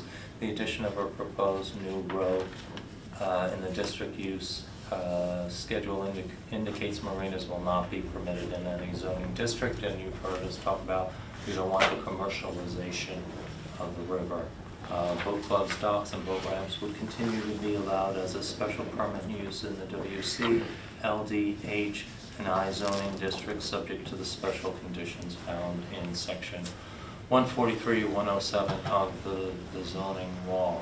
Do you have possession of the boat club? Here's the You currently have map. possession of the boat club? Okay. The consistency determination, a draft has been prepared. It references the currently adopted one. As I mentioned earlier, the updated LWRP was submitted to DOS quite some time ago. In fact, it could come down any day with approval. And that references both the removal of marinas, both the town's desire. This was submitted quite a while ago, a couple of years ago, and then some. The desire to work out a public-private partnership with the boat club properties. A couple of years ago? The town of Red Hook adopted a local waterfront revitalization program, which was approved in 1995. Requires the lead agency under seeker must make a determination that an action within the coastal boundary is consistent to the maximum extent. To everyone and anyone listening, just please realize the corruption that is behind me. This town council, they're disgusting, they're dictatorship, and please try to suck in what they are shoving down our throats. Thank you. This form is designed to assist the town board in making consistency determination. This is a draft. The name of the action is Local Laws B and C, proposed of 2025. Local laws updating and amending the town zoning law and proposed acquisition of a 2.37 acre property for dedication as parkland. And here is the draft of the LWRP consistency determination. We don't need to do this tonight. Why are we voting on something? But I want you to, please don't interrupt. Why are we voting on something we don't know? We're not voting on anything tonight, thank you very much. Covering your mouth so we can't hear you. This is a draft for review and for input. Again, for the folks at home, we had said when the decision came down from the court that we thought it might be easier to just reintroduce the law and incorporate the boat club acquisition into the seeker review rather than spend additional money on appealing the decision. At a previous meeting, the town board voted to authorize the town's attorney to re-argue the decision in front of the court, one, and to file a notice of appeal. When we file the notice of appeal, which will be done in a matter of days, Local Law 1 of 2025 will be in effect. It will be in effect until there is a ruling on our appeal, which is likely to take 1 to 2 years. So Local Law number 1 will be in effect. We thought it would be easier and cheaper. Take the suggestion of the court to reintroduce the law Well, maybe listen to and the people and include the drop it all seeker, together. include in the seeker the acquisition of the boat. That is what we are doing tonight, introducing for input B and C, which essentially replicate Local Law 1 with those two minor changes, or two changes that I have referenced. That's only if it passes. Along with the coastal assessment form, there's a description of the proposed action. I won't go over it because I think I have basically read all of this previously.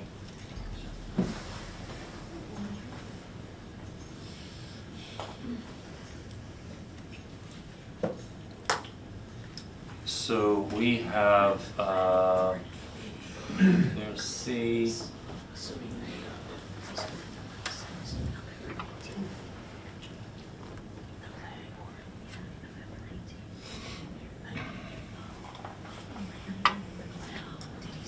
So we have to establish who's lead agency in this. Obviously, it's our law that we've developed. We are the appropriate authority on this. This is Resolution 73, Deanna? Yes. Establishing lead agency regarding local law B proposed of 2025 and local law C proposed of 2025 regarding zoning. Our hope, as I said earlier, is that we can take the suggestion to the court, get this passed.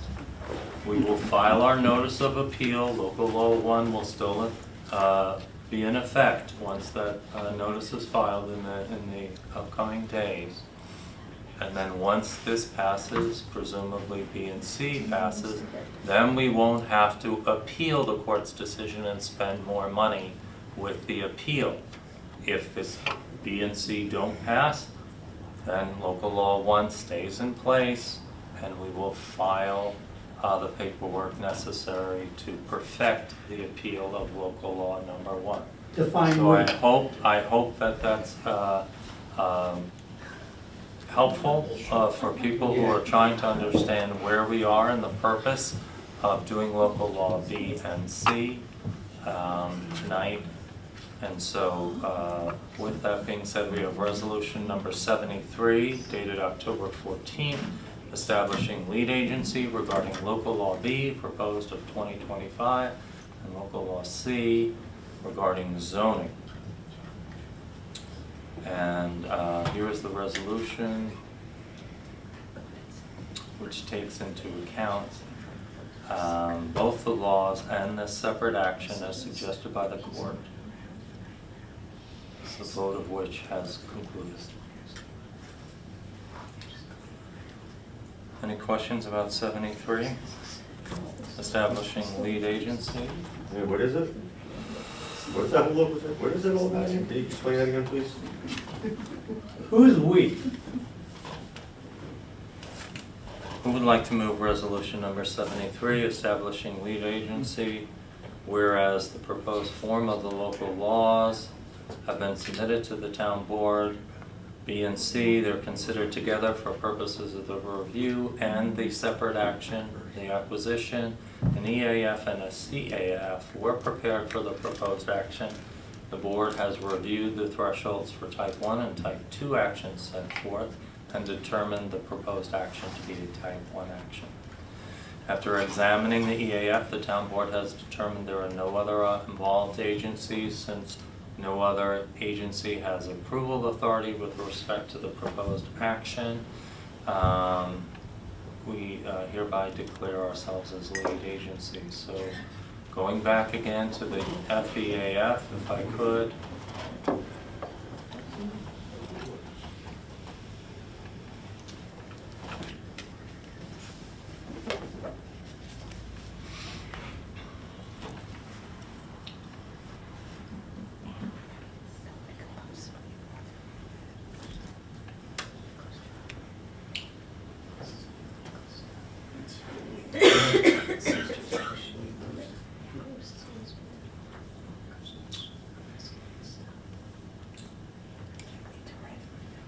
Descriptions, an A, a reference down below. Government approvals, city council, town board, the only one. Application date this month, adoption of local laws. City, town, or village planning board or commission, advisory review of local laws, October 25. Should that say yes? Maybe that should say yes. Which one?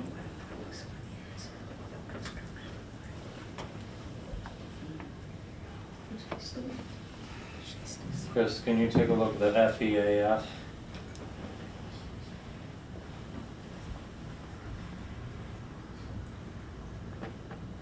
You're on mute.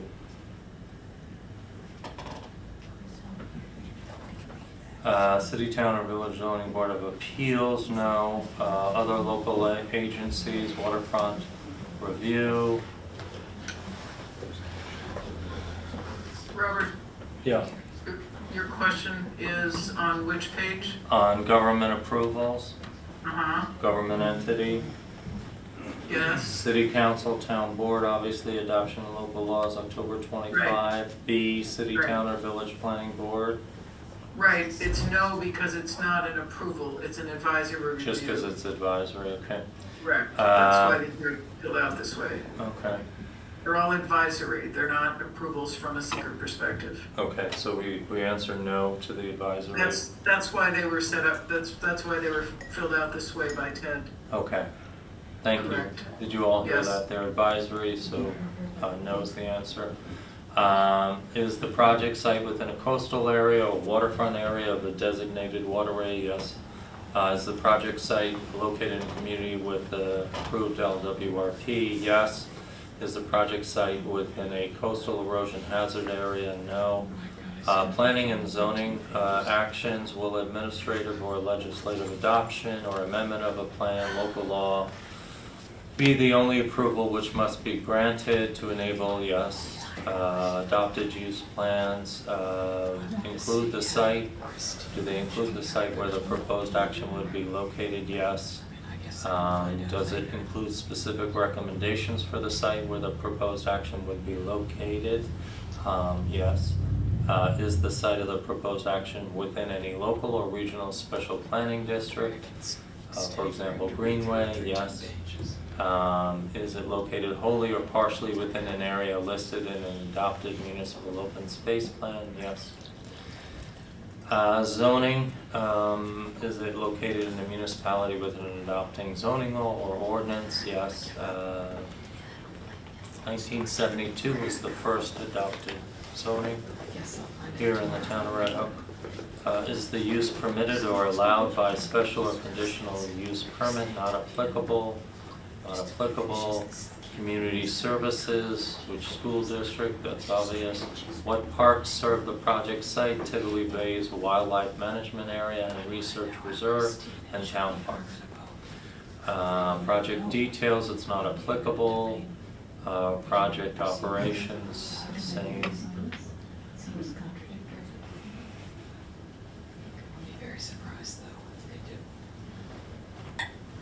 Okay. That's all we have in the rest of the full environmental assessment form.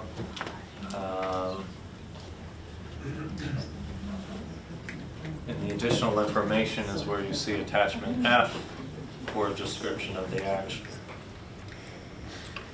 And that is the description, once again, that I read from earlier.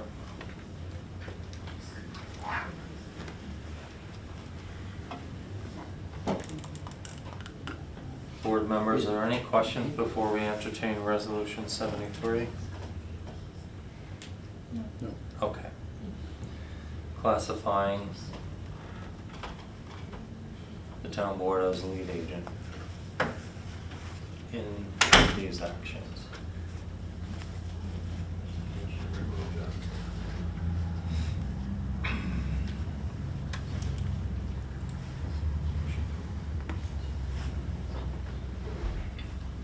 A lot of pages, I apologize, folks.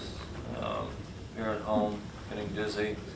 Resolution 73, establishing lead agency regarding local law B proposed of 2025 and local law C proposed of 2025 regarding zoning, and it also references a separate action by the town board, the acquisition of the Buckland properties. And who would like to move 73? So moved. Thank you, Jacob. Is there a second? Second. Thank you, Bill. All in favor of further discussion? Julio? Aye.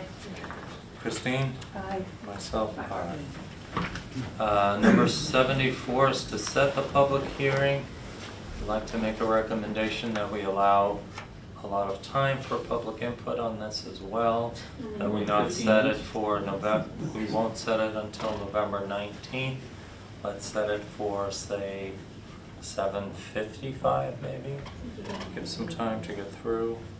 And Robert, could you just specify which resolution? There's a resolution for local law B, that's the one you're referring to.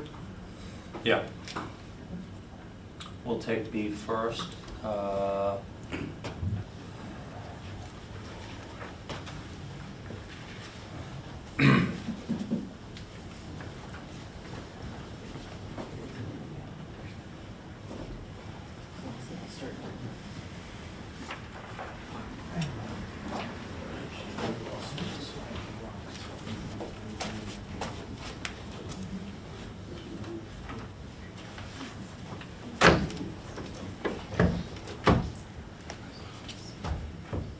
Okay, there we are, 74. Proposed form of local law entitled Local Law Number B, updating and amending the town zoning law. The proposed amendments are consistent with the recommendations of the town comprehensive plan pursuant to section 239 of the GML. Proposed amendments to the zoning law will be referred to Department of Planning and Development for review and report thereon. As a reminder, we have already referred the actions with the exception of the two things that I mentioned. But it will be referred again. Now therefore be it resolved, the town board of the town of Red Hook as follows, shall hold a public hearing on November 19th. Does 7:55 sound good, folks? 7:55 to hear all interested parties on said proposed local law. Obviously, send us input before and if you'd like. Town clerk is hereby authorized and directed to publish public notice. The town clerk hereby authorized and directed to refer a copy of proposed local law to the Dutchess County Department of Planning and Development for a report, and to our own planning board, together with a copy of the EAF and CAF for a report and recommendation thereon. Who would like to move 74? So moved. Thank you, Jacob. Is there a second? I'll second it. All right. Further discussion? If not, all in favor of Bill? Aye. Julia? Aye. Christine? Aye. Thank you. There's the notice, Deanna, there. Local law C, we also have a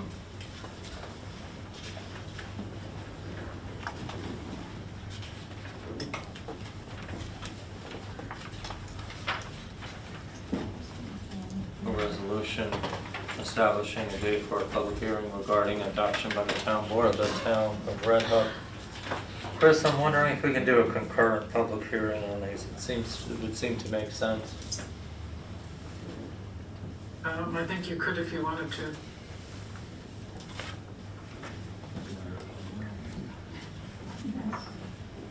Yeah. Why don't we do that?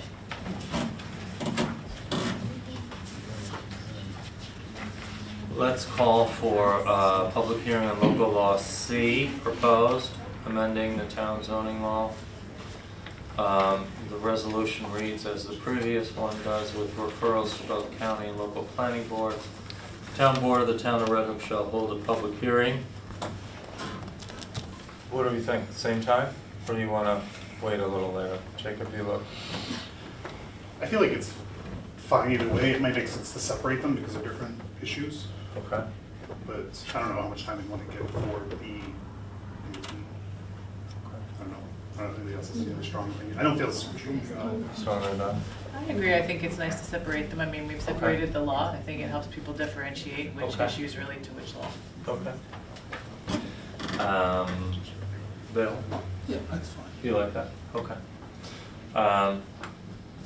Christine? Yeah, I think that should be separate. Separate, okay. Maybe give it another 20 minutes then, in between, 8:15? I don't want people to have to come too late. I think that seems fine. Okay. Town board shall hold a public hearing on November 19th, 2025 at 8:15 p.m. to hear all interested parties on said proposed local law, and at which time and place the town board may determine whether to adopt the proposed local law. And it talks once again about the town clerk is hereby authorized and directed to refer and publish. Resolution number 75. Who would like to move that, please? Don't all So jump in moved. there. Thank you, Christine. Second. Thank you, Jacob. Any further discussion? If not, all in favor? Aye. William? Christine? Jacob? Julia? Aye. Okay. All right, moving, Sorry, could you just repeat, the motion was by? the motion was by Christine. Thank you. Thank you. Seconded by Jacob, and all 5 voted in favor. Sorry, I think my packet's out of order. Did we establish lead agency for We policy did. as We well did. as levy? Yeah, it's a was combined combined. resolution. Combined, okay. It's a combined resolution. Okay, we are now at the point of acknowledging the state's update to the building code.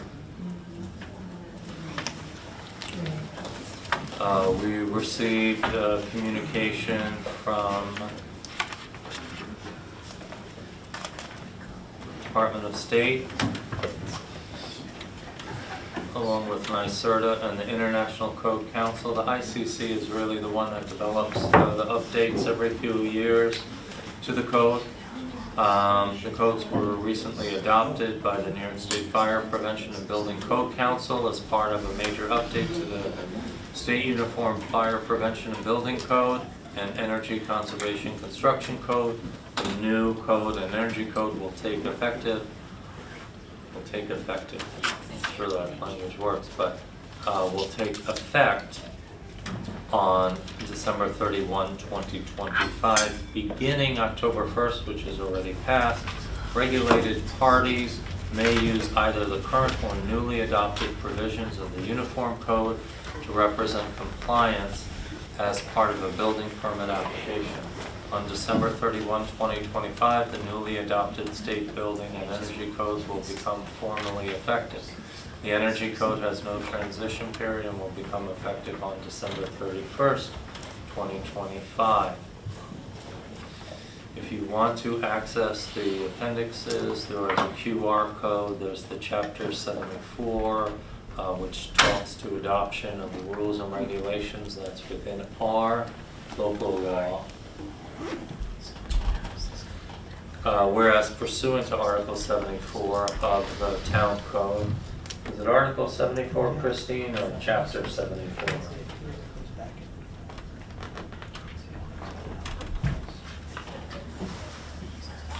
I think you're on mute, Christine. I'll mute myself. I'll just double check while we're on, if you give me a second. Sure. I thought it was article, but I'll check. No worries. The Town of Red Hook provides for the administration and enforcement of the New York State Uniform Fire Prevention and Building Code and the State Energy Conservation Code in the Town of Red Hook. And whereas pursuant to a notice of adoption filed September 16, 2025, published in the Register, the New York State Uniform Fire Prevention and Building Code has been amended effective at the end of the year. It is Chapter 74. Okay, so let's make that change. Article? Yeah. Okay. Can we make that change, please? I thought as much. 76, dated October 14th, regarding New York State Building Code update.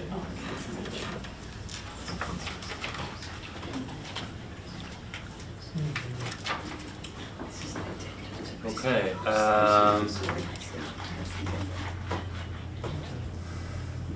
what else, folks? I think we've said copies of the Uniform Code and Energy Code are on file in the Office of the Building Department.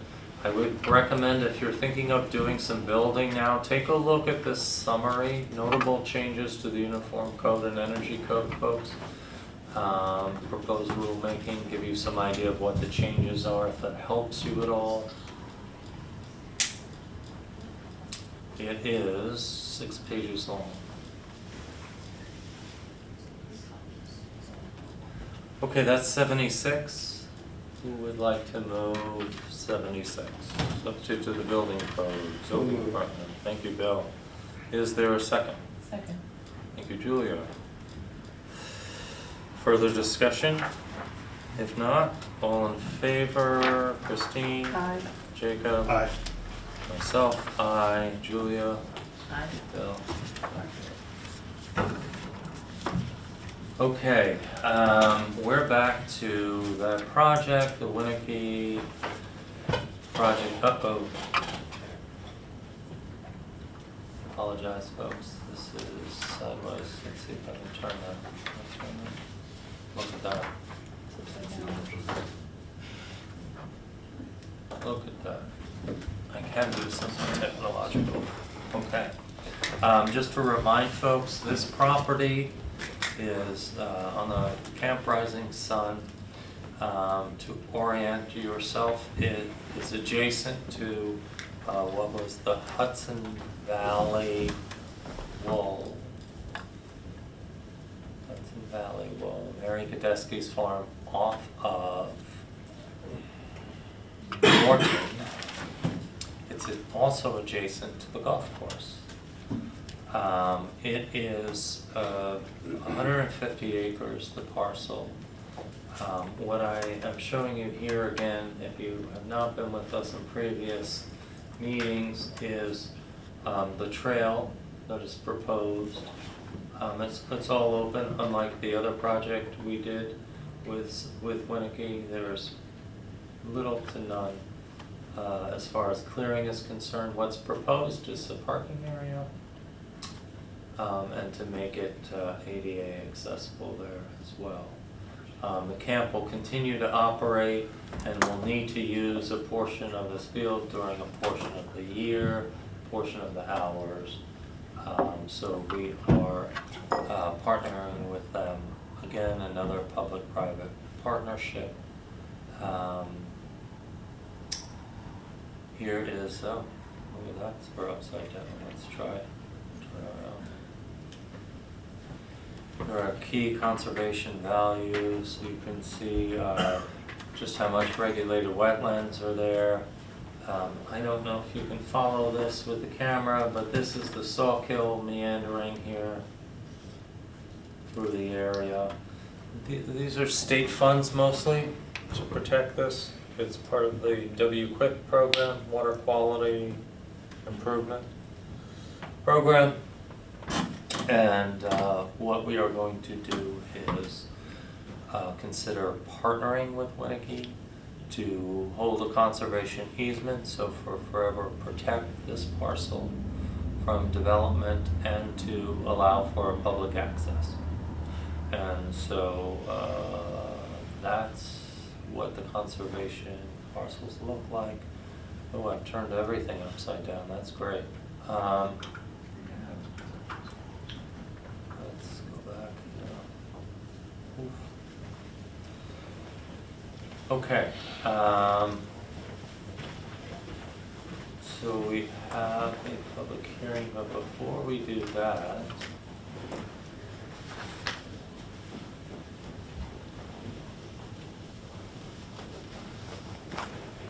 the notice of public hearing, and it speaks to the dollar amounts. We'll have the final appraisal. We have to get an updated appraisal. We'll have that in, and we'll get the dollar amounts. But what we've been saying for approvals is up to $390,000 would be the share.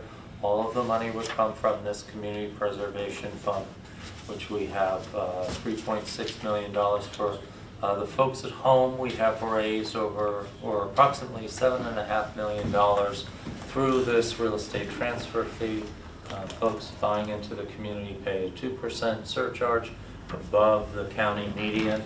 At the time, goes into a fund, can be used for only specific uses. We oftentimes hear people say, why don't you use it for this, or why don't you use it for that? It's because the state enabling legislation will not allow us to use it for those well-meaning intentions that people propose. Okay. We need to first, before we go ahead and call for a public hearing, there's our review by Community Preservation Fund Advisory Committee members.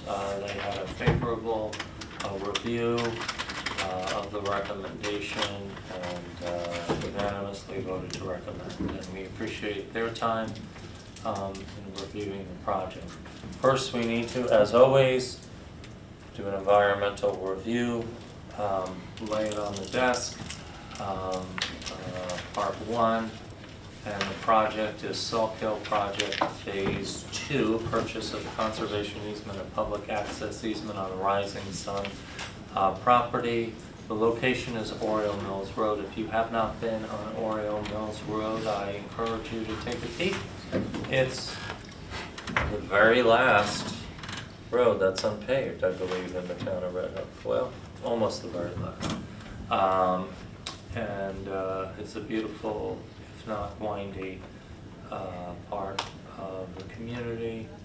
In the EAF, the description of the action is the easement and public access, and the parcel number there.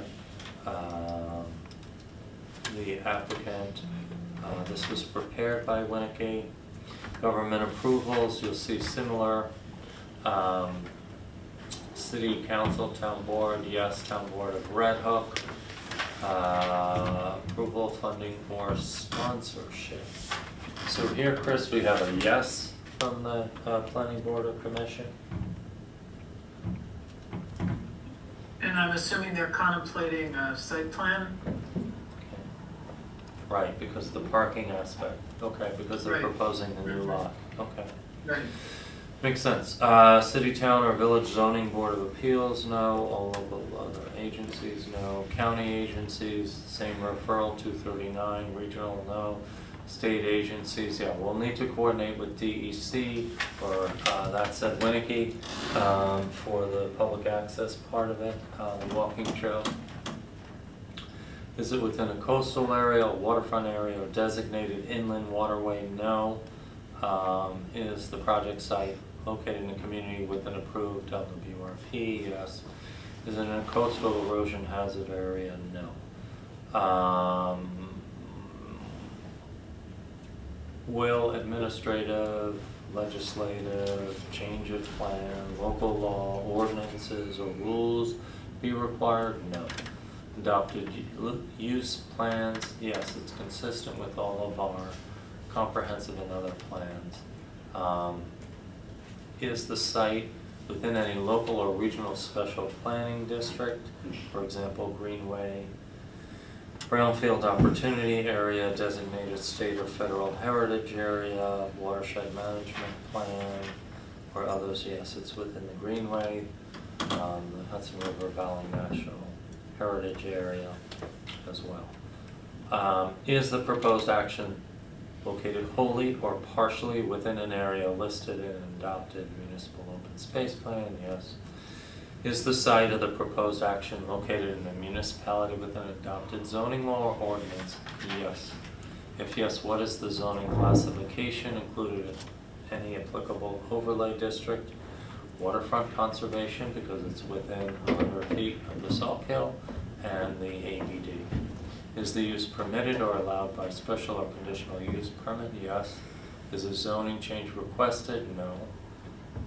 Existing community services, as with the previous EAFs, details the police department, fire department, county sheriffs, New York State Police, Central School District. The total acreage of the site of the proposed action, you heard me say 150, it's 142.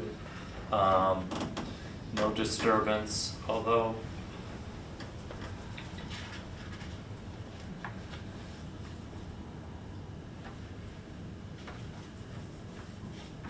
Chris, I'm wondering if we want to put less than 1 acre there instead of 0.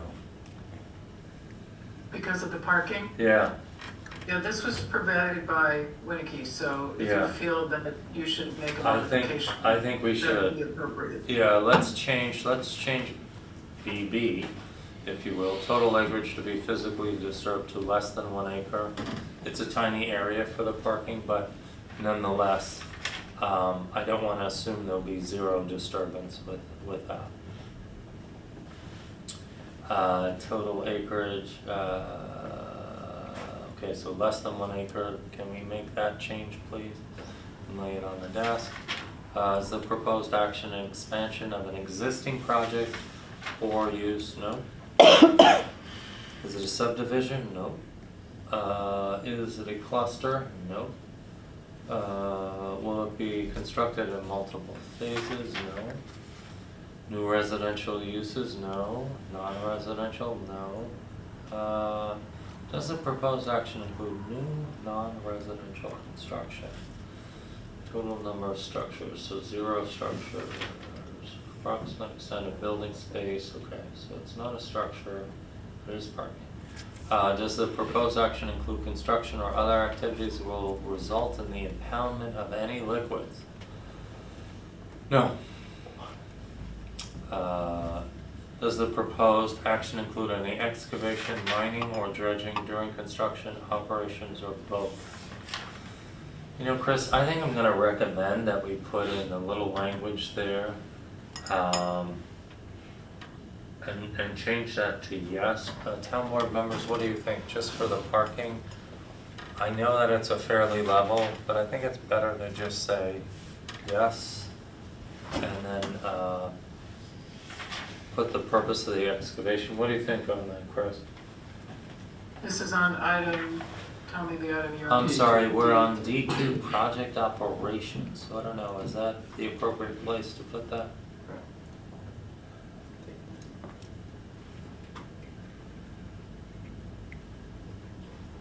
Liquid wastes. No, I'm on D2 I'm sorry, D2 A1 AI. Does the D2 project operations, does the proposed action include any excavation, mining, or dredging during construction, operations, or both? It's a little confusing, but it is the form that we have to work with.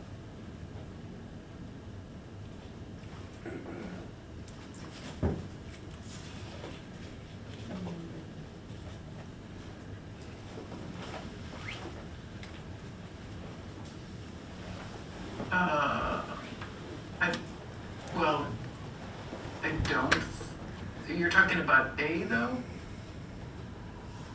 D2A, does the proposed action include any excavation? Excavation? I mean, I don't think that, you're not talking about excavation here, right? You're talking about.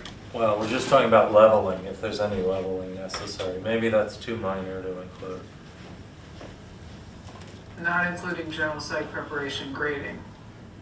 Oh, not included, okay. Never mind. Okay. You're Let's not move gonna on. move things off-site, right? No, we're not, no. Right. Okay?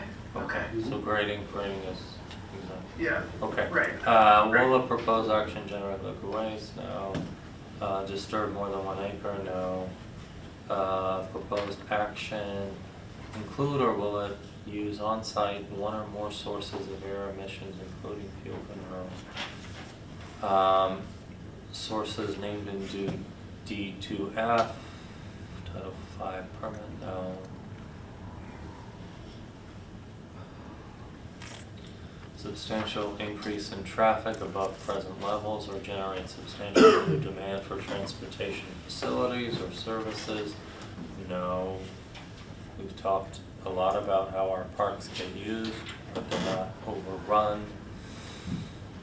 This would be another walking trail, another option for people who like to walk on trails, and it'll be a trail for that neighborhood as well.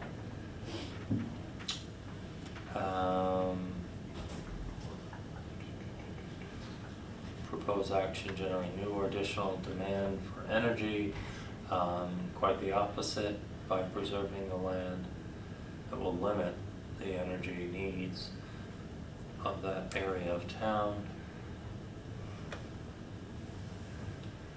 No potential to produce odors, no petroleum storage,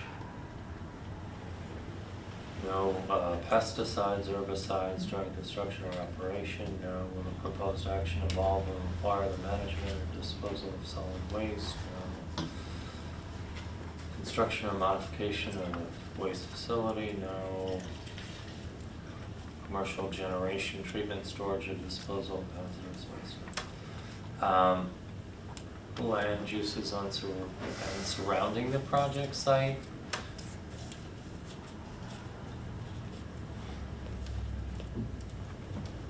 Nothing has changed.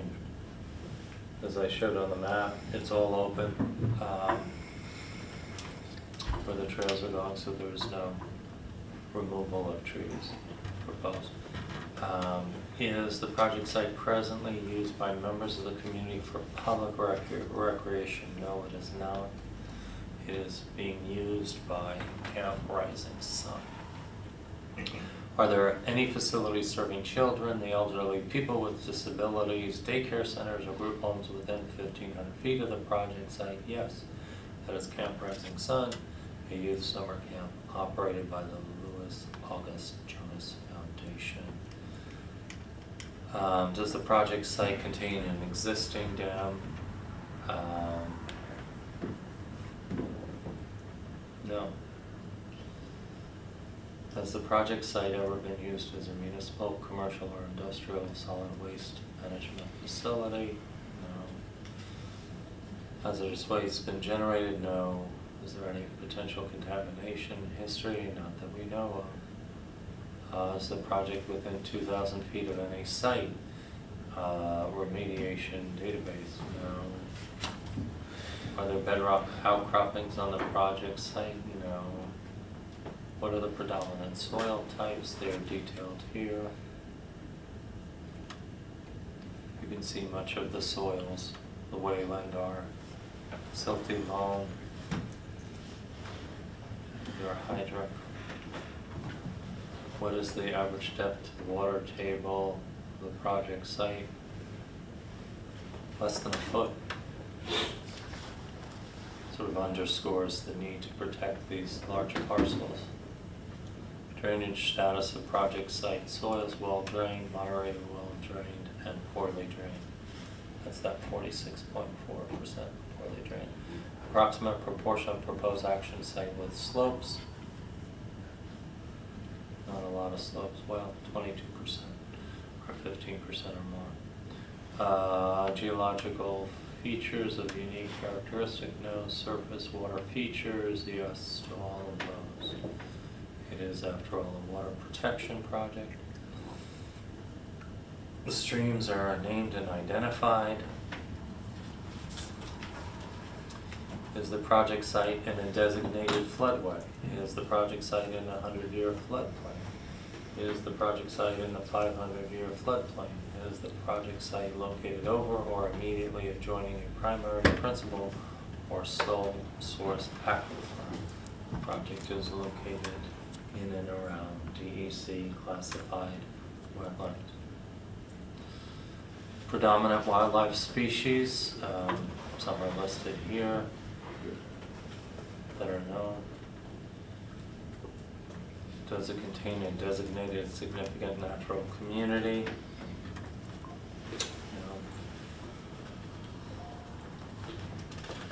No. Any endangered or threatened? It says yes, and I think that goes back to the Blandings turtle, the infamous Blandings turtle. So there's some habitat there.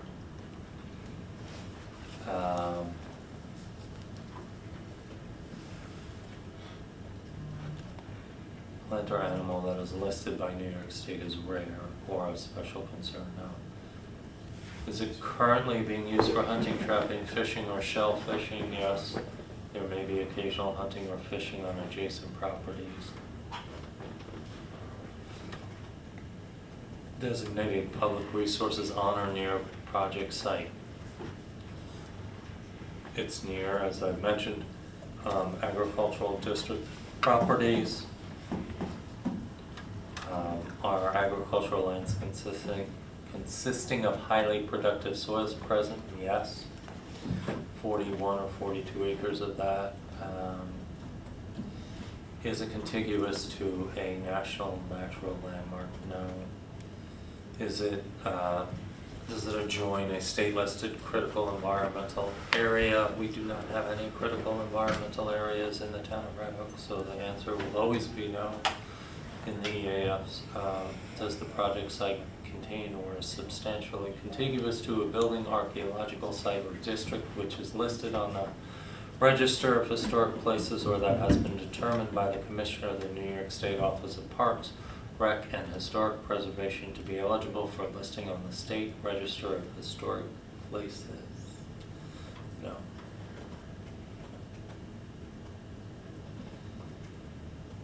In or adjacent to area designated as sensitive archaeological sites, no.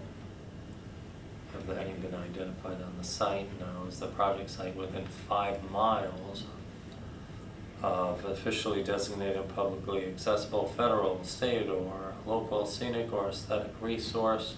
Route 199 is a scenic byway. The town of Red Hook years ago established a scenic corridor overlay district. And that's a third of a mile away from the site. Is the project site listed with a designated river corridor under the Wild Scenic and Recreational Rivers Program? And that is no.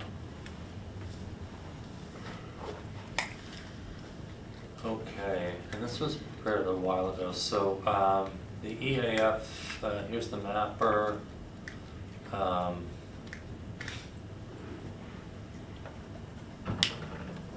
This all comes out of the state.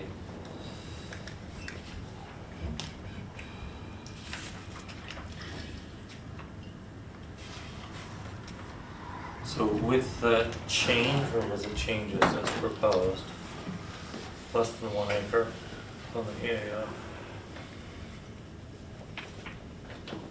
may we now entertain 76? Are we ready to entertain? Is it 76, Dan, or 77? 77. 77, and we need to set a time for the public hearing and a date, please, Yeah. in the motion, because there are blanks for that, please.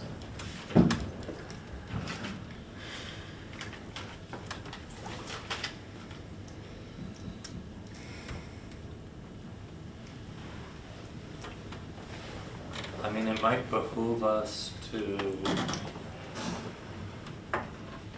do this on the 5th, Chris, what do you think, or wait until the 19th? Do you have any thoughts on that? Well, I think we need to circulate because of their DEC involvement, so we probably need to do it on the 19th. On the 19th? Yeah, unfortunately. Okay, I know, got a lot going on that night. Well, look, I think maybe, should we try and squeeze this in at 7:30 then? Yeah. I think this will be a short one. He says. Hopefully. Why don't we go ahead and do that? Make this at 7:30.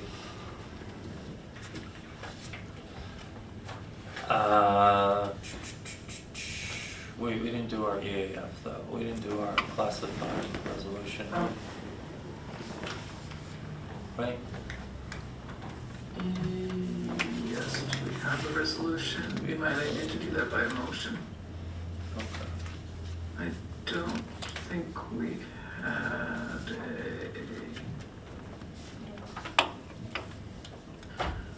let's see, and I think, No, I don't see it here. Yeah, I didn't see it here in the packet, so I'd like to make a motion that after review of the EAF and the project documents, including, and it's unlisted, yes. yes,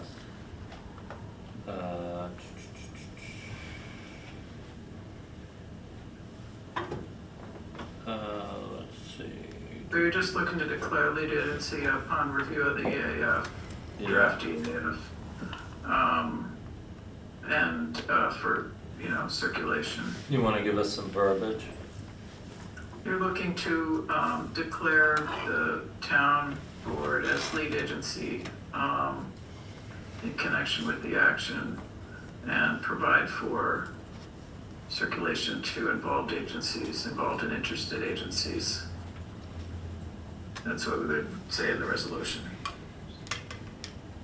It works for me. That might not work for everyone. Okay, I'd like to. Oh, I'm sorry, and in an unlisted action, Okay. right?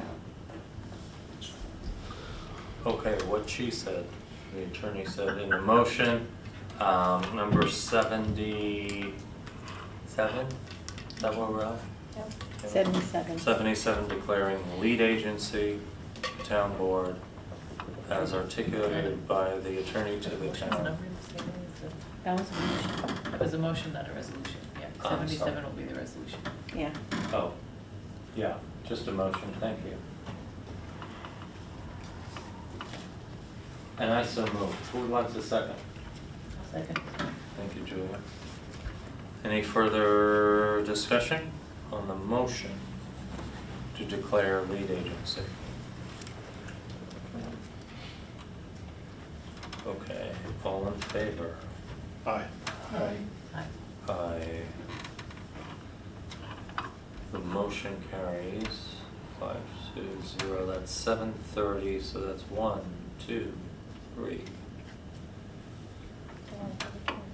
4 public hearings. So then you need to separately adopt resolution 77 as to establish a date for the hearing, please. Yeah. That is 77. 77, a resolution to set the public hearing on the CPF application by Winnicke Land Trust under the town's Community Preservation Fund program, 7:30, November 19th at Town Hall, to hear all interested persons regarding the acquisition of an interest or right in real property to preserve open space pursuant to section 247 of the GML. To remind folks, if you want your voices to be heard and on the record, we must first call the public hearing. From the moment we vote, call the public hearing, and you say that you want to speak up on the matter, that will then be included in the record. So when we hear people say, we'd like to, have input on this, this starts the clock where your input is not only welcome but required to be considered as part of the action. The project is proposed to have up to a total cost of $1.6 million. That's for the acquisition, the parking lot, all of that. The town share would only be estimated to be less than $400,000 or $390,000 as the maximum amount. And this is resolution 77, establishing the date for a public hearing on this project. And I so move. That was, if you go back to the front page, the other way. Yeah. What are we filling in? 11, going. November 19th, 7:30? Right there. Now, just go down a little bit. Yeah, Number 2. number 2. There you go. You just have to fill that in. On or before November 14th, which is not less than 5 days prior to the date of public hearing. Is it the 14th or is it the 13th at that point, Chris? Look at the days. It would be, well, it's 5 days unless it falls on a holiday or a weekend, so, let's see, the 19th is a Wednesday. It'd be the 14th, because that's Okay. 5 days. Okay. I mean, obviously, we can do it sooner than that, there's plenty of time, so. We want it done as soon as possible, but just Yeah. technical. But Yeah. the blank is there, For the November purpose of 14th, and Christine is correct once again. Thank you. That's 77. So moved. I think I moved it already, No, you sorry. just seconded You want it. to second it? That's fine. Thank you, Christine.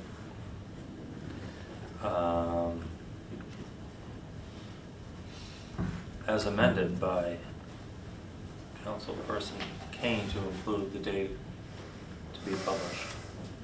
Any further discussion? All in favor? Aye. Okay, we're getting there, folks. Thanks for your patience. We are now moving on to, don't look at the screen, you'll get busy. resolution to award the subscription manager, we had, 3 people, 3 entities interested in submitting, but only one did submit on this. And that is, Power Market. Actually, they have another corporate name doing business as Power Market. This is for the customer acquisition and management, the subscribers.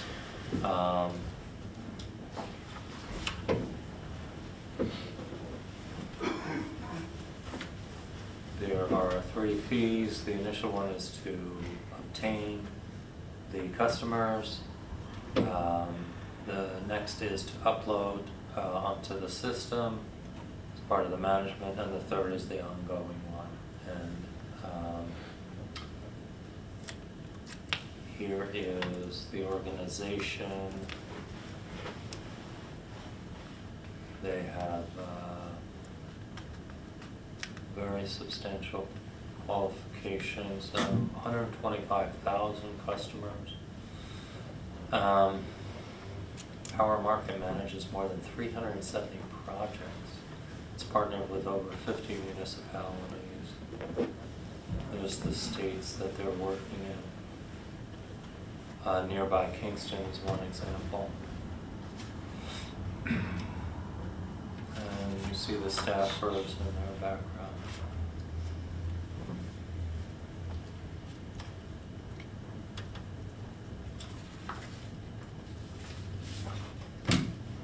The attorney will have to, review the contracts, make sure they're conforming. Here are customers just in New York.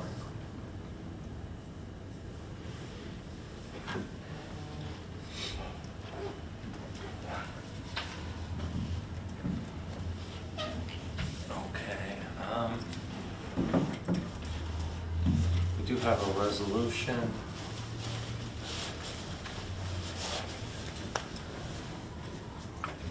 Subject to the attorney's review of the contracts to make sure performance. Where is our resolution here, people?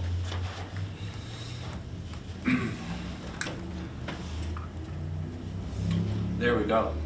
78, authorizing Cookingham Solar Community Distributed Generation Subscriber Services Consultant. We had a request for proposals. I think we sent out to 10. Dated September 11, 2025 for the acceptance of proposals for a consultant for the Cookingham Solar Community Distributed Generation Subscriber Services, the project, with proposals received by October 3rd at 2 p.m. After review of the proposals received, the town board has determined to enter an agreement for professional services between, and they're a DBA, Chris, so what's the name of the company that Power Market's doing? They're a DBA. It is, one second, it's Project Economics. just a second. Project Economics, okay. Yes, thank you. Project Economics, let's put that On in the first there. page of their proposal. What's that?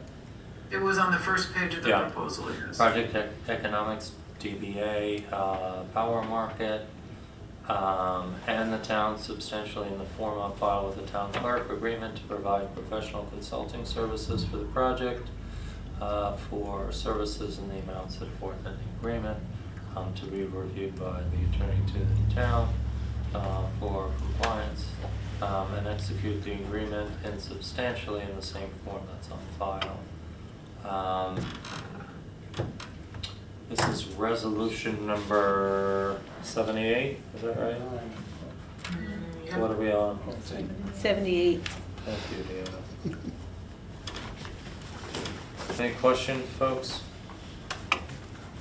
All right, we gotta keep moving with this project. We need to get it up and running by the end of the year, so we can get some of our incentives.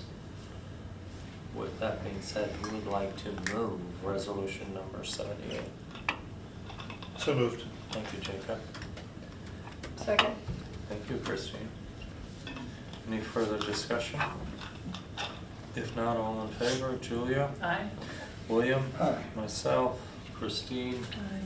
Jacob? Aye. Okay. Roll up to 10, we're getting there. Okay, we have some reorg to do. You mentioned Panda, and we've got some new blood. Is it new blood or it's the same old blood that you've been walking around with all these years? Bit of both. Pretty much the same. We welcome and thank, as we did last time, Marianne Harvey, who was the representative for the town of Red Hook for so many years. Marianne has decided to resign from that position after all those years. And Carol Klein has offered to step up, if I ever get there, with all these documents. There we go, there we go. Carol Klein, we're not gonna put the address stuff up there. Carol has a very impressive resume. It seems like we've got some very professional producers around here, don't we? Suzanne Fagel. And that's wonderful. Look at some of the things that she's been involved in. Some of the names that you might all recognize. Here's the program they named after me, What Not to Wear. You know, BBC had a reality program. All right, I digress. Let's get on with it. Okay, Sesame Workshop, the electrical. I'll be on that for the rest of the night. Multiple Emmy award-winning producer with significant experience in all. Does that mean Panda might someday be up for an Emmy, Suzanne, with you and Carol being involved? I don't know about Emmy, but there are special awards, I'm told. Are there? Okay. Maybe. Thank you very much. So I'd like to make a motion that we go ahead and we appoint Carol Klein, Marianne has resigned, as the Panda representative for the town of Red Hook. Gleefully. That was a motion? That was a motion. Second. Thank you, Jacob. Any further discussion? All in favor? Aye. Thank you. And we thank you, Carol, for stepping up to volunteer.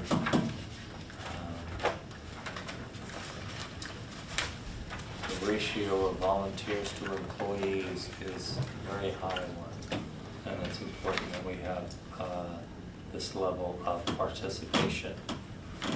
And it's a real statement to how people feel about their communities, the villages, and the town, that they're willing to step up and continue to work towards keeping what they love about it and also embracing the future and getting the best results. With that being said, we have the ZBA, and we have an applicant who is interested in joining as an alternate because the ZBA is actually full. We have 5 members, which is the full complement of the ZBA. Susan Grover, retired from a career as a law professor and a university. Bill, why don't you read it so I can stop talking for a second? All right. Well, I'll read the recommendation letter from the chair. I write to recommend the appointment of Susan Grover to the town's ZBA. After several email exchanges, I met with Susan last Monday to discuss the role and functioning of the board. Susan was interested in both the legal foundations of our zoning code and the practical implication of the board's decisions for the town and its residents. I believe Susan would be a great addition to the board. She is outgoing, personable, and has strong ties to Red Hook. She has lived in town since 2017 and has family here, including grandchildren and the local schools. Consequently, she is familiar with the town, its recent development, and the challenges it faces as it works to preserve its traditional values while adapting and developing to ever-changing social and economic conditions. Finally, Susan's experience as a lawyer and legal educator would make her an effective and collegial board member. In our conversation, she impressed with me her interest and enthusiasm for serving, and I recommend her appointment to the ZBA. We have 2 vacancies for alternate positions. Yep, and this would be for the 2-year terms for alternate.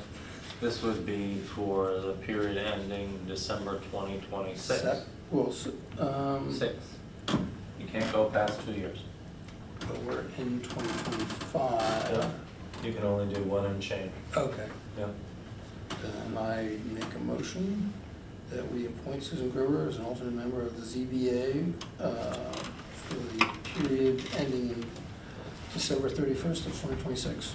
Great, as an alternate. I'll second that. Thank you, Jacob. Any further discussion? If not, all in favor, Christine, Julia, myself, I, Jacob and Bill. Is that, there is the list. We still have a few openings, folks, if you wanna check out, some of the committees. Last but not least, community composting bid. We've got to do some work, the attorney's got to do some work on this agreement.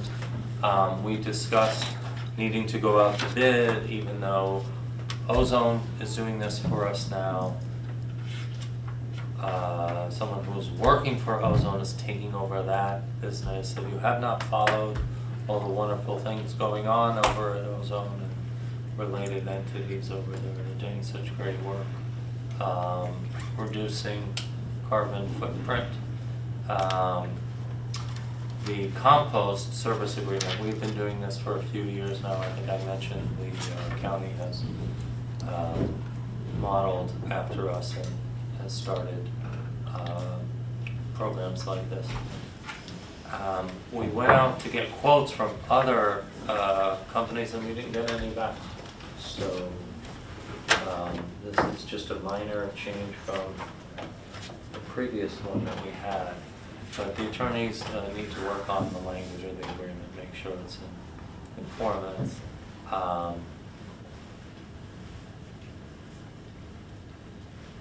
But once that's done, I mean, that's the only one that's submitted. It seemed like a reasonable, as you all mentioned, I think at the last meeting, it was a tiny bump up to go from 6 bins to 8 bins, and it sounds like we need it.